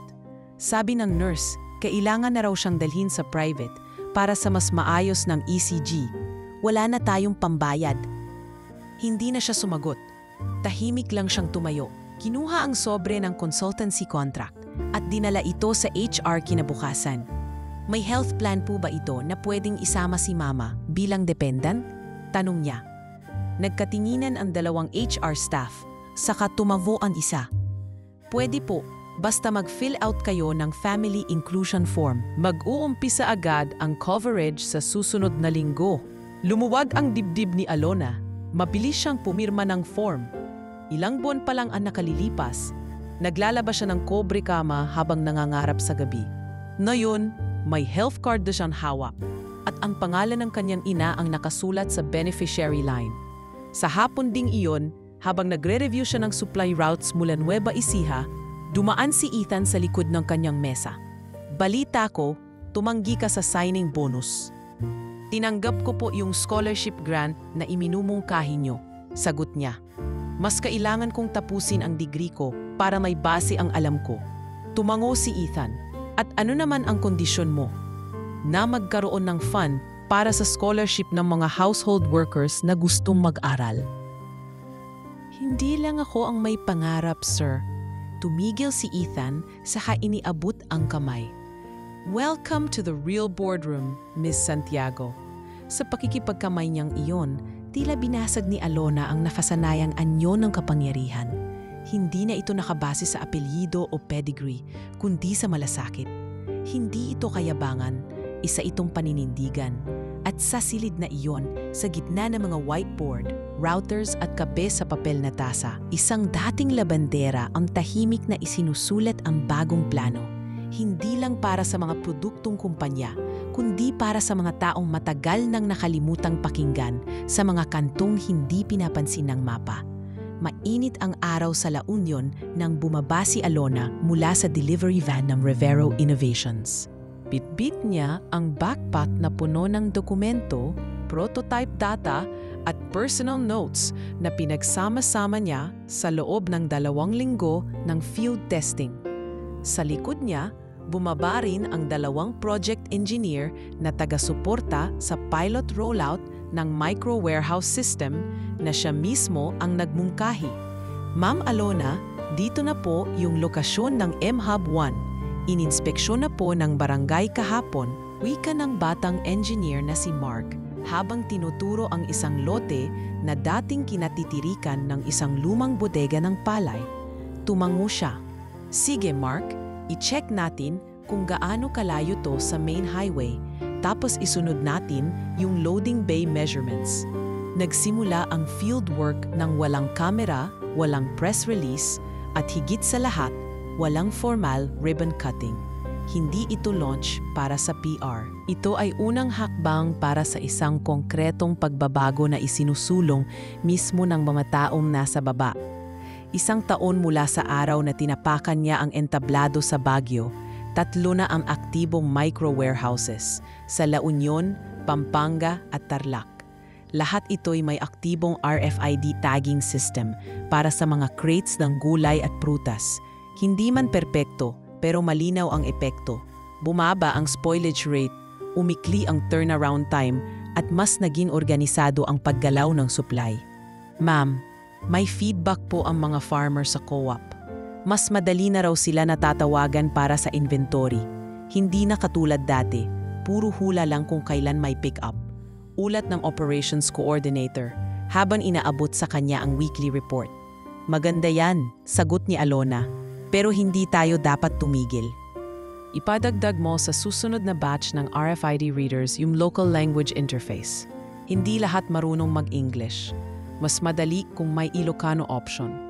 Mula sa simpleng pagkakaunawa sa teknolohiya, lumawak ang responsibilidad ni Alona. Isa na siyang kinikilalang operations analyst na may opisyal na titulo sa kumpanya. Ngunit sa kabila ng bagong tanggapan at posisyon, hindi niya binitawan ang kanyang lingguhang schedule sa universidad tuwing Sabado at Linggo. Bumibiyahe siya patungong Quezon City upang dumalo sa mga klase bilang isang returning student. Ate Alona, ikaw na ba yung nasa Innovation in Supply Chain case study namin? Tanong ng kaklasing si Marian habang inaayos nila ang group presentation. Depende, natatawang sagot ni Alona. Kung ang tinutukoy mo ay yung babaeng gumamit ng karton sa halip na PowerPoint, baka nga ako yun. Halakhakan ang buong grupo, ngunit hindi siya lumutang sa papuri. Palaging paalala sa kanya na lahat ng iyon ay bunga lamang ng pagkakataong sinunggaban niya at hindi dahilan upang maging kampante. Isang gabi, habang siya'y nag-aaral ng financial modeling sa kanilang maliit na bahay sa Tarlac, dumaan ang ina niyang si Aling Selly na may dalang salabat. Tatapusin mo pa ba yung papel mo? Maghating gabi na, ani nito sabay lapag ng tasa sa mesa. Oo po nay, may pre-defense kami sa Martes, sagot niya habang hindi inaalis ang tingin sa laptop. Gagawa ako ng case study model gamit yung pilot hub natin sa Pampanga. Minsan iniisip ko parang hindi ikaw yung anak kong dating pumipira sa health center para magbantay sa akin, sambit ni Aling Selly. Na yun, ikaw na ang kinukuhanan ng template ng mga taga-kumpanya. Hindi po ako nagbago, Nay, sagot ni Alona habang pinisil ang kamay ng ina. Lumawak lang po ang mundo ko, pero kayo pa rin ang sentro. Sa kabila ng kanyang abalang schedule, sinigurado ni Alona na hindi mananatiling kanya lamang ang oportunidad. Isang hapon, matapos ang strategic planning sa main office, nilapitan niya si Ethan. Sir Ethan, natapos ko na po yung draft ng proposal para sa scholarship program ng mga dating household staff. Inayos ko na rin po yung mechanics kung paano sila makakapasok sa online course under partnership natin sa university. Kinuha ni Ethan ang dokumento at binasa saglit. You really don't stop, do you? Biro nito. Numiti si Alona. Hindi po pwedeng ako lang ang umaangat. Kung may alam akong paraan para iangat din sila, susubukan ko. Ilang araw matapos nito, inilunsad ang RI Community Logistics Scholarship Program. Isang programa na naglalayong makapagtapos ng kolehiyo ang mga dati at kasalukuyang kasambahay, driver at utility staff ng kumpanya. Hindi inaasahan, ngunit sa unang batch ng scholars, ang agad nag-enroll. Karamihan sa kanila ay mga dating kasamahan ni Alona sa laundry department. Ma'am Alona, halos nang yak-niyak si Ate Meding habang hinahatid ang application form, kayo po talaga ang dahilan kung bakit nanumbalik ang loob ko sa pag-aaral. Salamat po. Hindi makasagot agad si Alona. Pinisil niya lang ang balikat ng matanda at sabing, walang mawawala kung mananaginip. Pero mas maganda kung gagalaw habang nangangarap. Kasabay ng mga tagumpay sa loob ng kumpanya, pumasok na rin ang interes mula sa labas. Inimbitahan si Alona at si Ethan na maging keynote speaker sa ASEAN Logistics Summit sa Vietnam. Sa entablado ng isang international convention center, kinilala ang Rivero Community Hub bilang isang modelo ng inclusive leadership at community-based innovation. Habang pinapanood ni Alona ang sarili sa screen, naaalala niya ang unang pagkakataon na humawak siya ng marker sa Baguio. Kung paanong ang simpleng karton at buo niyang loob ay naging susi sa isang pagbabagong hindi lang nagpaangat sa kanyang buhay, kundi sa maraming iba pa. Sa likod ng entablado, bago sila bumaba, tinapik siya ni Ethan sa balikat. Alona, totoo yung sinabi mo noon. Hindi lang ito tungkol sa logistics. Tungkol ito sa mga taong matagal nang iniwan ng sistema. Tumango siya. Kaya habang may lakas pa ako, hahanapin ko pa yung mga taong yon. Sa gabing iyon, sa hotel na tinitirhan nila sa Hanoi, binuksan ni Alona ang laptop, nagsimulang gumawa ng bagong template para sa susunod na hub rollout. Sa Camarines Sur, habang binabalangkas ang strategy, tinapik siya ng assistant niya. Ma'am, pwede na po ba kayong pumasok sa Zoom meeting ng university? Ipapakilala po kayo bilang bagong mentor ng Business Incubation Program. Mumiti siya. Marahang isinara ang draft at tumango. Oo, simulan na natin. At sa pagsisimula ng bawat bagong programa, sa bawat pagsasanay na kanyang pinangumunahan, patuloy na umuusbong hindi lang ang estratehiya ng kumpanya, kundi ang panibagong muka ng industriyang dati hindi kailanmang inisip na pwede ring pangunahan ng isang dating labandera na ngayoy tinatawag nilang leader. Nagbubukang liwayway pa lamang, ngunit abala na ang Central Command Room ng Rivero Innovations. Kumikindat ang 5 malalaking monitor na nagpapakita ng real-time RFID data mula sa mga micro-warehouse sa Luzon. Karaniwan, magkakahanay ang berdeng mga bilog, senyas ng maayos na ruta.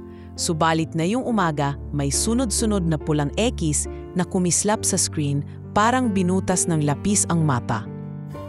Ma'am Alona, biglang nag-flag ng duplicate tag alert ang Benguet Hub. Sita ng IT analyst na si Ivy habang mabilis na nagtatype. 32 crate ng lettuce ang nire-route papuntang maling destinasyon. System thinks they're spoiled.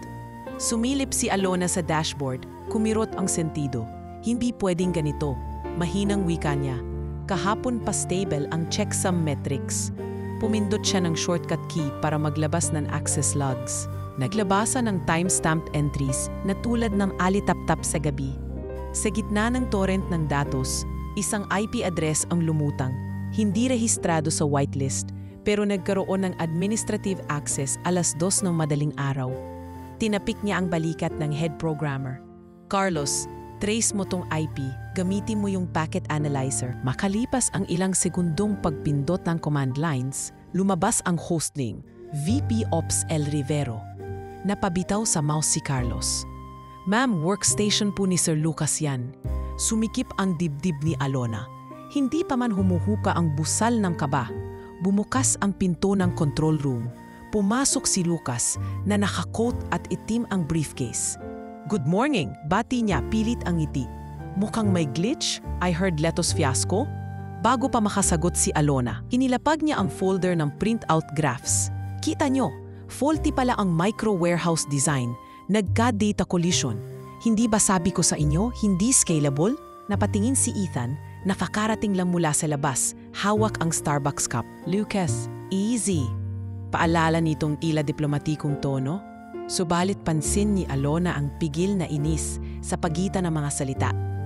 Huminga ng malalim si Alona, tinapik ang tablet at ipinihit ang screen patungo sa lahat. Hindi glitch ang micro-warehouse system. Aniya, kalmado ngunit matatag. Manual override itong nangyari. May pumasok na script na nag-duplicate ng RFID serials at nag-inject ng bogus spoilage codes. Inuro niya ang IP address na pinagmulan. At base sa audit trail, dito pumasok, workstation ni VP Lucas Rivero, 2:00 ng madaling araw, off-site VPN. Nabaling ang lahat ng mata kay Lucas. Namutla ito ngunit agad din sumagot. Accusation yan ng walang ebidensya. Giit niya, pilit pinapataas ang boses. Anyone could spoof my terminal. Tinapik ni Carlos ang keyboard, nag-project ng security cam stills, kuha sa server room. Makikitang may lalaking naka-hoodie, ngunit kitas ang RFID badge. Pangalan ni Lucas. Spoofing the badge would be harder, sir, mariing sabi ni Carlos. Lumakas ang bulong-bulungan ng mga tech staff. Sumingit si Ethan, nilapag ang kape. We settled this formally, sa Ethics Committee. Lucas, suspend administrative privileges until further notice. Galit na ibinagsak ni Lucas ang briefcase. So this is how you repay family? Hiyaw niya. Nanlilisik ang mata kay Ethan. Pinamimigay mo na sa labandera ang kumpanya. Tapos ako pasisihin nyo? At humakbang palabas. Ni hindi na naghinay-hinay sa pagsara ng pinto. 2 linggo ang nagdaan bago ang huling pagdinig ng Ethics Committee. Sa mahogany boardroom, naupo si Alona sa isang panig ng mesa. Tangan ang ebidensya, packet logs, CCTV screenshots at email thread na nakuha ng cybersecurity consultants. Sa tapat niya, nakaupo si Lucas, maputla, kasama ang abogado ng rival company na Apex Logistics. Kumpirmadong nakipagpalitan siya ng encrypted files kapalit ng board seat sakaling gumagsak ang pilot project ni Alona. Binasag ng legal counsel ang katahimikan. Mr. Lucas Rivero violated multiple sections of the corporate code. Simula nito, including unauthorized access, sabotage, and breach of fiduciary duty. Tahimik si Lucas, tila naglaho ang dating niting aso. I was only proving the system's weakness. Mahina niyang hirit, ngunit halatang walang sigla. Bumagsak yan sa scale, mas malaking pinsala. Sumagot si Alona, tinahip ang papel. May paraan pong masuri ang kahinaan nang hindi sinasaktan ang mga magsasakang umaasa sa bawat krek. Hindi po eksperimento ang kabuhayan nila. Sa huling boto ng board, 6 ang pabor na tanggalin si Lucas sa lahat ng posisyon at isampa ang kasong civil at kriminal. 2 ang nag-abstain, ngunit walang tumutol. Habang binabasa ni Schneider ang desisyon, tumayo si Lucas, tumikhim at marahang lumakad palabas na parang nilamon ng lilim ng korido katulad ng isang tauhang nabura sa dulo ng nobela. Makalipas ang ilang araw, tinawag ni Ethan si Alona sa lumang veranda ng mansion. Iyon ding lugar kung saan minsang pinulot niya ang proposal na itinapon noong araw na naluklok sa board si Ethan. Ngayon, maliwanag ang hapon, namumulaklak ang sampagita. Remember this spot? Tanong ni Ethan, nakatingin sa hardin. Dito ako unang napahiya sa sarili ko. Dito rin siguro dapat magsimula ang paghingi ko ng tawad. Humarap siya, baka sa mukha ang sinseridad. I allowed the prank that brought you to Baguio. I thought it was harmless. Turns out it could have crushed a brilliant mind. Umiling si Alona. Kung hindi yun nangyari, baka hindi ko rin maipakita yung karton ko.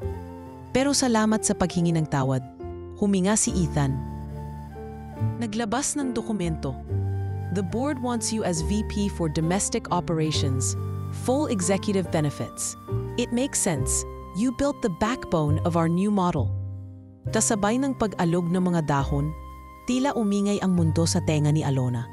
VP.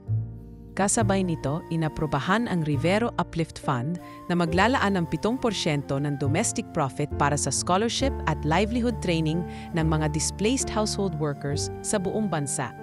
Sa Servants Hall na dating tahimik, nagiiyakan sa tuwa ang mga dating kasambahay ng ibalita ni Ate Meding. Mga anak, may slot tayo sa kolehiyo, sigaw niya habang magkakayakap ang ilan. Samantala, sa opisina ni Alona, may bago ng nameplate sa pinto. Ngunit sa loob ay nakasabit pa rin ang kartong ginuhitan niya ng flowchart. Ngayon ay naka-frame. Sa tabi nito, inilagay niya ang larawan ng ina at isang quote na isinulat niya noong gabing maulan sa Baguio. Hindi lumalakas ang tinig para manigaw, kundi para marinig ang mga tahimik. Isang pitulong ni hindi niya naisip ilarawan noong nakasuot pa siya ng basang apron. Ngunit sa isip niya, sumilip ang mga mukha ni na Ate Meding ng scholarship scholars at ng mga magsasaka sa La Union na ngayon ay hindi na nagbabasura ng bulok na gulay. Dahan-dahan niyang ibinaba ang folder sa mesa. "Sir, tatanggapin ko. May kondisyon." Tumaas ang kilay ni Ethan, ngunit mumiti. "Shoot! Lahat po ng microhub profit share, kahit 5% lang, ilalagay natin sa pondo para sa scholarship ng displaced household workers. Hindi lang staff natin, pati mga kasambahay na nawalan ng trabaho dahil nag-automate ang ibang mayayaman." Tiniigan siya ni Ethan. Waring ninanamnam ang bawat salita. 5% ulit nito, saka tinapik ang folder. "Make it 7. Para sa training din ng IT skills nila. Nangalumata si Alona, natatawa sa gulat. 7%, sir? Sigurado kayo?" "Sigurado ako," sagot ni Ethan. Dumiretso ang tingin. "Dati, akala ko ang sukat ng tagumpay ay kung sino ang nasa itaas. Ngayon alam kong sinusukat ito sa dami ng mga natutulungang umaakyat." Nagkamay silang dalawa at sa higpit ng pagpisil ni Ethan, alam ni Alona na hindi na ito ang mayabang na milyonaryong nag-utos noon ng pantry. Sa halip, isa na itong kapitan na handang sumagwan kasabay ng lahat. Kinabukasan, pinadala ang memo, "Miss Alona Santiago, Vice President, Domestic Operations, effective immediately." At sa unang araw bilang VP, umupo siya sa leather chair, binuksan ang email. Una niyang pinirmahan ang disbursement order para sa scholarship fund. Pagkatapos, sumulyap siya sa bukas na bintana, tanaw ang bakuran kung saan minsang nakasampay ang mga kumot na nilabhan niya. Pinikit niya ang mata, huminga ng malalim. Sa bawat paglanghap, dama niya ang bigat ng nakaraan at ang gaan ng hinaharap. Dahil ngayon, hindi na lamang siya ang umaahon. Hinihila niya pataas ang daan-daang iba pa, patungo sa mundong dati pangarap lang nila sa pagitan ng bula ng sabon at tunog ng spin cycle. Makalipas ang 5 taon, ibang-iba na ang anyo ng Rivero Community Hub. Sa halip na high-rise building, mas makikita ang mga mabababa ngunit maayos na estrukturang yari sa yero, kahoy at solar panels. Sa mga mapa ng Central Luzon ay mga bagong pulang tuldok, senyales ng micro-hub presence sa 11 probinsya. Hindi na rin nakakagulat ang mga truck na may markang RI Community Logistics na bumabagtas sa mga barangay road tuwing madaling araw. "Ma'am Alona, ayos na po ang shipment ng mango crates galing Zambales sa loob ng target timeframe," ulat ng isang staff habang isinasara ang RFID scanner app sa tablet. "Good," sagot ni Alona habang tinatanggap ang kape mula sa canteen vendor na dati ring scholar ng kanilang program. Pakibalikan ang inventory log para sa Benguet. I-check kung pareho pa rin ang trend ng delay tuwing tag-ulan. Nagsusuot pa rin siya ng simpleng blusa, minsan may ID lanyard. Ngunit halos hindi mo aakalaing siya ang Vice President ng Domestic Operations ng isang multibillion peso logistics firm. Hindi siya nasanay sa mga mamahaling gamit at kahit pa marami na siyang natatanggap na imbitasyon para maging speaker o awardee, mas pinipili niyang unahin ang mga bagay na hindi na susukat sa entablado, tulad ng pagtuturo, pagbabantay sa distribution flow at personal na pag-check sa epekto ng kanilang serbisyo sa mga magsasaka. Isang araw, habang nag-iinspeksyon sa bagong hub sa Camarines Sur, lumapit ang isang matandang magsasaka na may bitbit na basket ng sili at itlog. "Ma'am Alona?" tanong nito habang nag-aalangan. "Kayo po ba yung taga-TV dati? Yung sa ASEAN Summit?" Napangiti si Alona, lumuhod sa harapan ng lalaki at inabot ang kamay. "Opo, pero mas gusto ko pong tawagin lang na Alona. Kayo po?" "Ako si Mang Cardo, taga-Buhi. Salamat sa inyo, ma'am. Dati po kasi 1 linggo bago makapunta ang ani namin sa palengke. Ngayon, 2 araw lang, may kita na agad. Nakakapagpaturo na rin yung apo ko sa city dahil sa scholarship nyo." Napaigil si Alona. Paulit-ulit na niyang naririnig ang mga ganitong kwento, ngunit sa bawat pagkakataon, para pa ring unang beses, may kirot ng saya, may galak ng pagtagumpay. Hindi po ako lang ang may gawa nito, Mang Cardo. Lahat tayo may ambag. Pagka-uwi sa Maynila, dumaan siya sa bahay ng kanyang ina sa Tarlac. Isang simpleng bungalow na itinayo gamit ang bahagi ng kanyang equity shares. May taniman sa likod, may maliit na bintana kung saan sumusungaw ang kulintang ng mga tanim na oregano at pandan. "Ate Alona!" sigaw ng batang pamangkin niyang si Mika habang patakbong yumakap sa kanya. "Tinuturo ka po ng teacher namin kanina sa aralin. Sabi po nila, ikaw daw ang gumawa ng warehouse para sa mga gulay." "Naku, hindi naman ako mag-isa," sagot ni Alona. Kinandong ang bata. "Pero tinulungan ko silang makita kung paano mas mapapadali ang buhay ng mga nagtatanim." Sa sala, nakaupo ang ina niyang si Aling Selly. Ngayon ay mas malusog na. May hawak na tinikling cane habang pinapanood ang segment ng news. Sa screen, may lumabas na feature. Rivero Community Logistics, How One Woman's Laundry Job Changed an Industry. Tumalikod si Aling Selly at ngumiti sa anak. "Alam mo anak," wika niya, "tuwing pinapanood kita sa TV, hindi lang ako natutuwa. Pinagmamalaki kita. Pero mas pinagmamalaki ko na hindi ka nagbago." "Hindi ako pwedeng magbago, Nay," sagot ni Alona. "Ang pinagmulan natin, yun ang ugat ko." Samantala, sa headquarters ng Rivero Innovations sa Makati, muling nagtipo ng board upang talakayin ang annual report. Malinaw ang mga datos. Tumaas ng 23% ang delivery completion rate, bumaba ang gastos sa returns at spoilage, at higit sa lahat, lumago ang brand trust sa mga probinsya. "Miss Santiago," wika ng foreign investor na si Mr. Chen, "can we expect a Southeast Asian adaptation of your model soon?" "Marami pa pong kailangan ayusin dito sa bansa," sagot ni Alona, diretso ang tingin. "Pero kung kaya naming gawin ito rito, mas kaya naming i-export ang prinsipyo. Hindi lang ang modelo, ang prinsipyo na dapat laging kasali ang mga taong nasa laylayan." Pagkatapos ng meeting, lumapit si Ethan habang bitbit ang isang folder. "May kukumpleto sa journey mo," ani Ethan. "Graduasyon mo sa susunod na buwan. Ikaw ang valedictorian." Napatigil si Alona, napahawak sa dibdib. "Sir, hindi ko po inaasahan yun. Dami pong mas bata, mas magaling." "Maybe," sagot ni Ethan. "Pero ikaw ang pinakatapat sa dahilan kung bakit tayo nag-aaral. Para magsilbi. That's worth more than perfect grades." Sa araw ng graduasyon, nakasuot siya ng itim na toga kasabay ng ilan sa mga dating kasamahan sa household staff. Nayo'y nakapagtapos na rin. Sa entablado, habang tinatawag ang pangalan niya, magsitayuan ang buong crowd.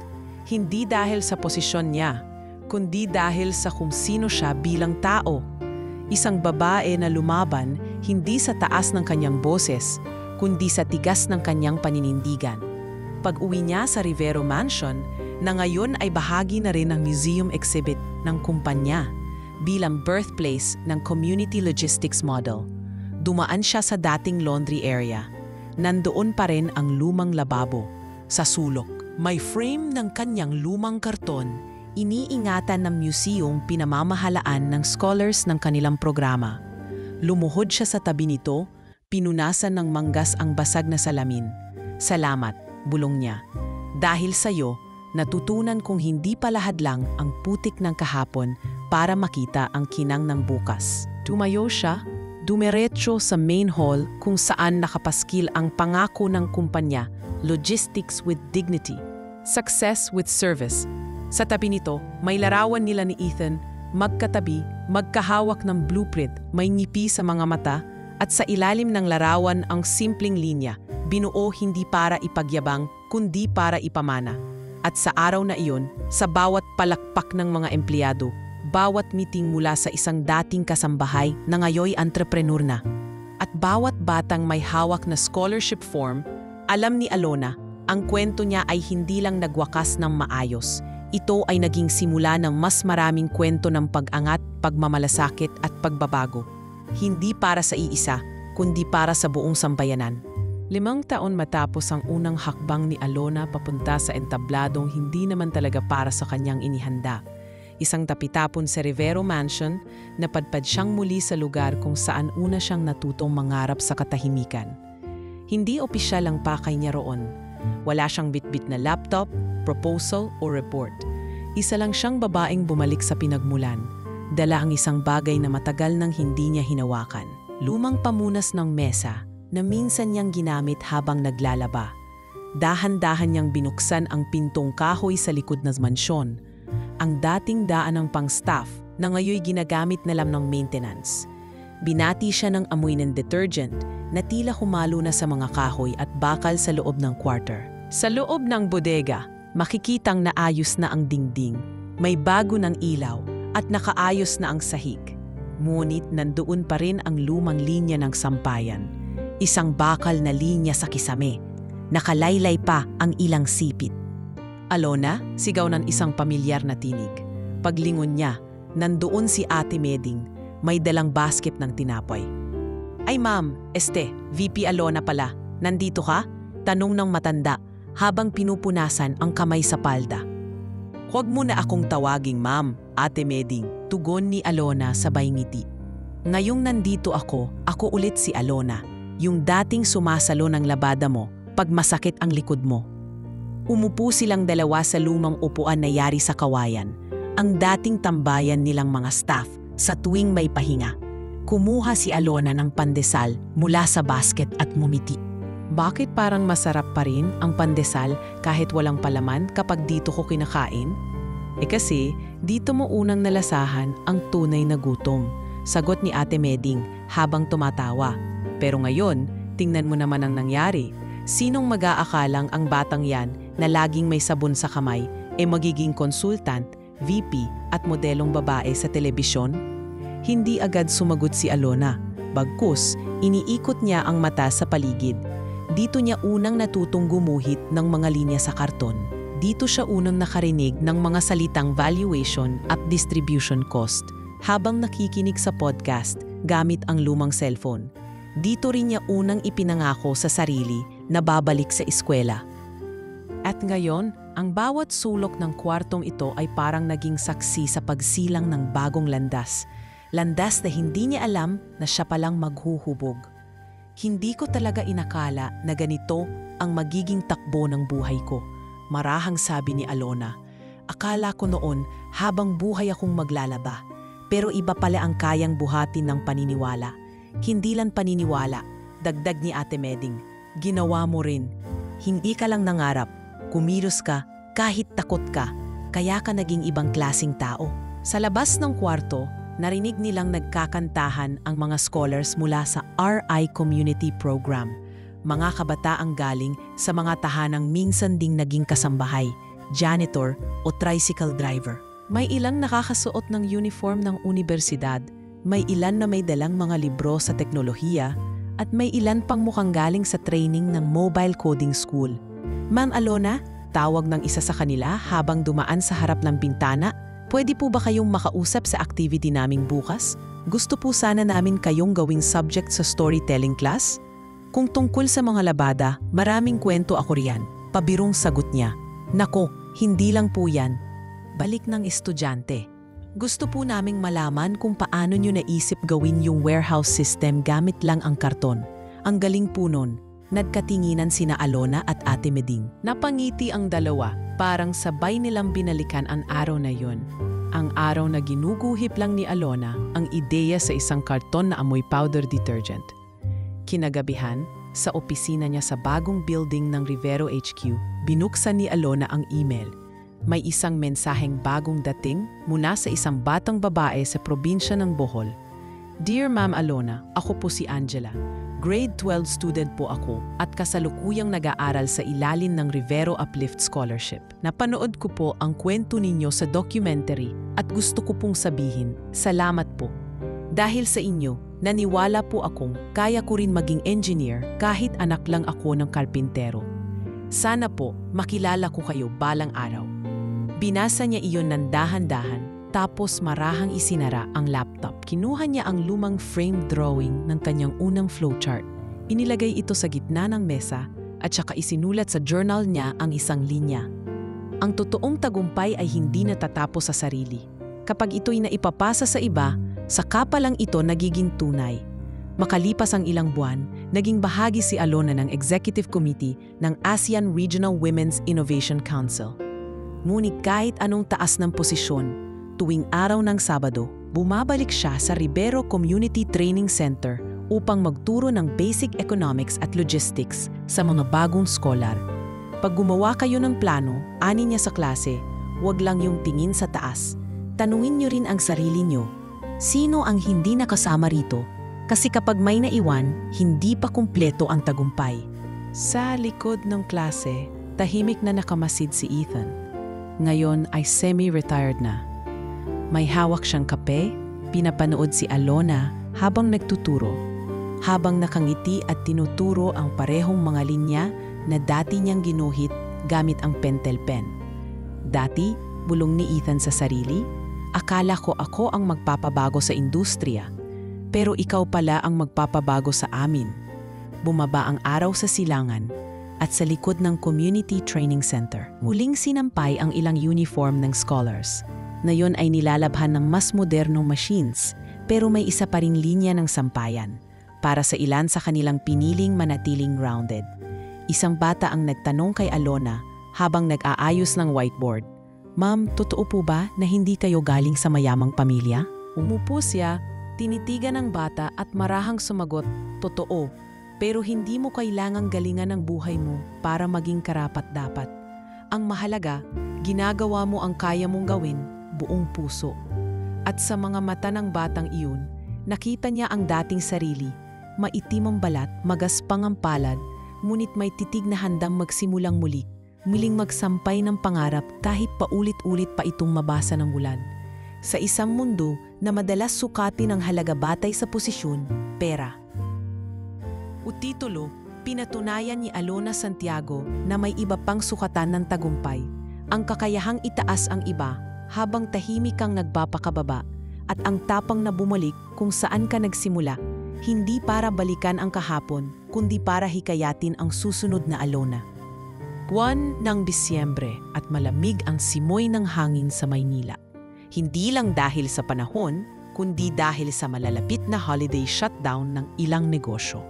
Sa kabila ng abalang mga opisina, tahimik ang executive floor ng Rivero Innovations. Sa dulo ng hallway, bukas ang pinto ng opisina ni Alona. Sa loob, hindi maririnig ang tunog ng keyboard o sipol ng air conditioning. Tanging ang mahinang tunog ng turntable ang bumalot sa silid. Pinatutugtog ang lumang jazz na paborito ni Ethan, na iniwan sa kanya noong nag-semi-retire ito. Nakaupo si Alona sa harap ng salamin, suot ang kulay kremang blouse at may hawak na liham. Hindi ito printed memo mula sa board, kundi sulat kamay mula sa isang hindi inaasahang tao. Dating kasamahan sa laundry hall na si Annalyn, na ngayon ay nagtatrabaho na bilang logistics assistant sa Zamboanga Hub. "Ate Alona, pasensya na kung ngayon lang ako nagsulat. Minsan hindi ko pa rin mapaniwalaan na ako na itong bumabiyahe sakay ng supply trucks. Ikaw talaga ang nagsindi ng ilaw para sa mga tulad namin. Ang tanong ko lang po, kumusta ka na?" Hindi yung Alona sa dyaryo, kundi yung Alona na sabay kong naglagay ng downy sa planggana. Baka kasi sa sobrang taas na ng narating mo, nakakalimot ka na rin bumalik sa sarili. Habang binabasa niya ito, natigilan si Alona. Tila kiniliti siya ng mga salitang iyon, parang hinaplos ng malamig na tubig. Matagal na siyang hindi bumabalik sa lugar na kung saan niya unang natagpuan ang sarili. Hindi bilang lider, kundi bilang tao. Isang simpleng tao na may sariling sugat, sariling takot, at mga alaala ng pagod na hindi malilimutan. Kaya't kinabukasan, dala ang maliit na bag at isang Polaroid camera. Nagdesisyon siyang magbakasyon sa loob lamang ng 3 araw. Walang paalam sa press, walang announcement. Tumungo siya sa lugar kung saan nagsimula ang lahat. Ang probinsya ng kanyang ina, ang lumang baryo sa Tarlac na matagal na rin niyang hindi nadaanan. Ang kalsada papasok sa baryo ay makipot pa rin, baku-baku, ngunit puno ng mga bagong tanim na palay. Sa gilid, makikita ang mga ginawang outpost para sa barangay co-op na ngayon ay bahagi na ng Rivero Community Hub Network. Sa pagdating niya, sinalubong siya ng mga batang may dalang cellphone, kanya-kanyang kuha, hindi dahil artista siya, kundi dahil si Ma'am Alona yan, yung sa RFID sa gulay. Ma'am, gusto niyo pong lumibot sa bagong storage area? Tanong ng batang engineer na mukhang fresh graduate. Pinangalan po sa inyo yung silid sa likod, kung saan namin tinuturo ang basic logistics. Santiago Room daw po, sabi ni Sir Ethan. Natigilan si Alona, bahagyang ngumiti. Hindi niyo na lang nilagay laundry hall sa pangalan? Mas authentic. Biro niya, tumawa ang mga taga-co-op, ngunit naramdaman niyang totoo ang kasiyahan. Hindi ito pagbati dahil sa titulo, kundi dahil sa alaala ng kanilang pinagsamahan. Sa hapon, matapos ang maikling oryentasyon na inabot niya sa ilang scholars, naglakad siya mag-isa sa dulo ng taniman.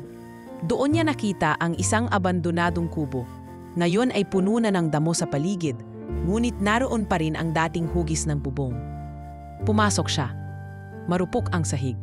Sa isang sulok, may sirang bangkito at lumang araro. Sa kisame, may sampayan. Hindi bakal, kundi lubid na kupas. Tumayo siya sa gitna ng kubo. Dito siya minsang tumira habang inaalagaan ang inang may sakit. Dito siya minsang umiyak dahil hindi na niya kayang bayaran ang huling semester. At dito rin siya unang naglakas loob iguhit ang sistema ng pangarap niyang logistics model. Habang ang sahig ay basa ng luha at pawis. Kumuha siya ng chalk mula sa bag. Lagi siyang may dalang isa para sa mga workshop. Lumuhod siya sa sahig at sa isang sulok ng plywood isinulat, "Dito ako bumalik, hindi dahil nakalimot, kundi dahil ayokong makalimutang may puso rin ang sistema."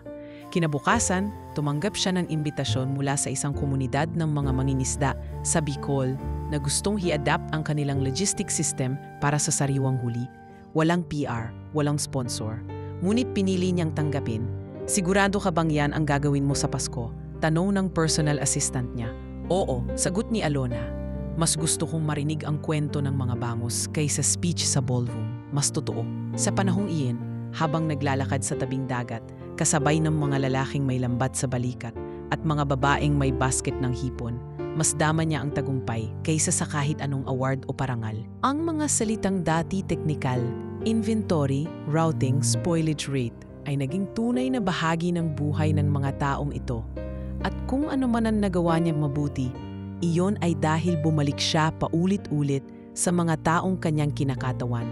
Sa kanyang pagbabalik sa Maynila, isang matandang janitor ang lumapit sa kanya sa lobby ng HQ. "Ma'am Alona, salamat po sa scholarship ng apo ko. Hindi po kayo nagbago," anya habang pinupunasan ng sahig. Ngumiti si Alona, lumuhod, at tinulungan siyang pulasan ng mop ang gilid ng eskimitang madulas. "Ano ka ba, Mang Evening?" sabi niya. "Kung hindi kayo nagtrabaho rito, baka madulas pa ako sa pag-akyat. Mas mataas kayo sa akin sa araw na to." At habang papalabas siya ng pinto, narinig niya ang mga kasamayan niyang dating kasambahay na yay staff na, nagkukwentuhan sa pantry. Si Ma'am Alona talaga. Pwede nang tumira sa penthouse, pero eto maglalakad lang pauwi.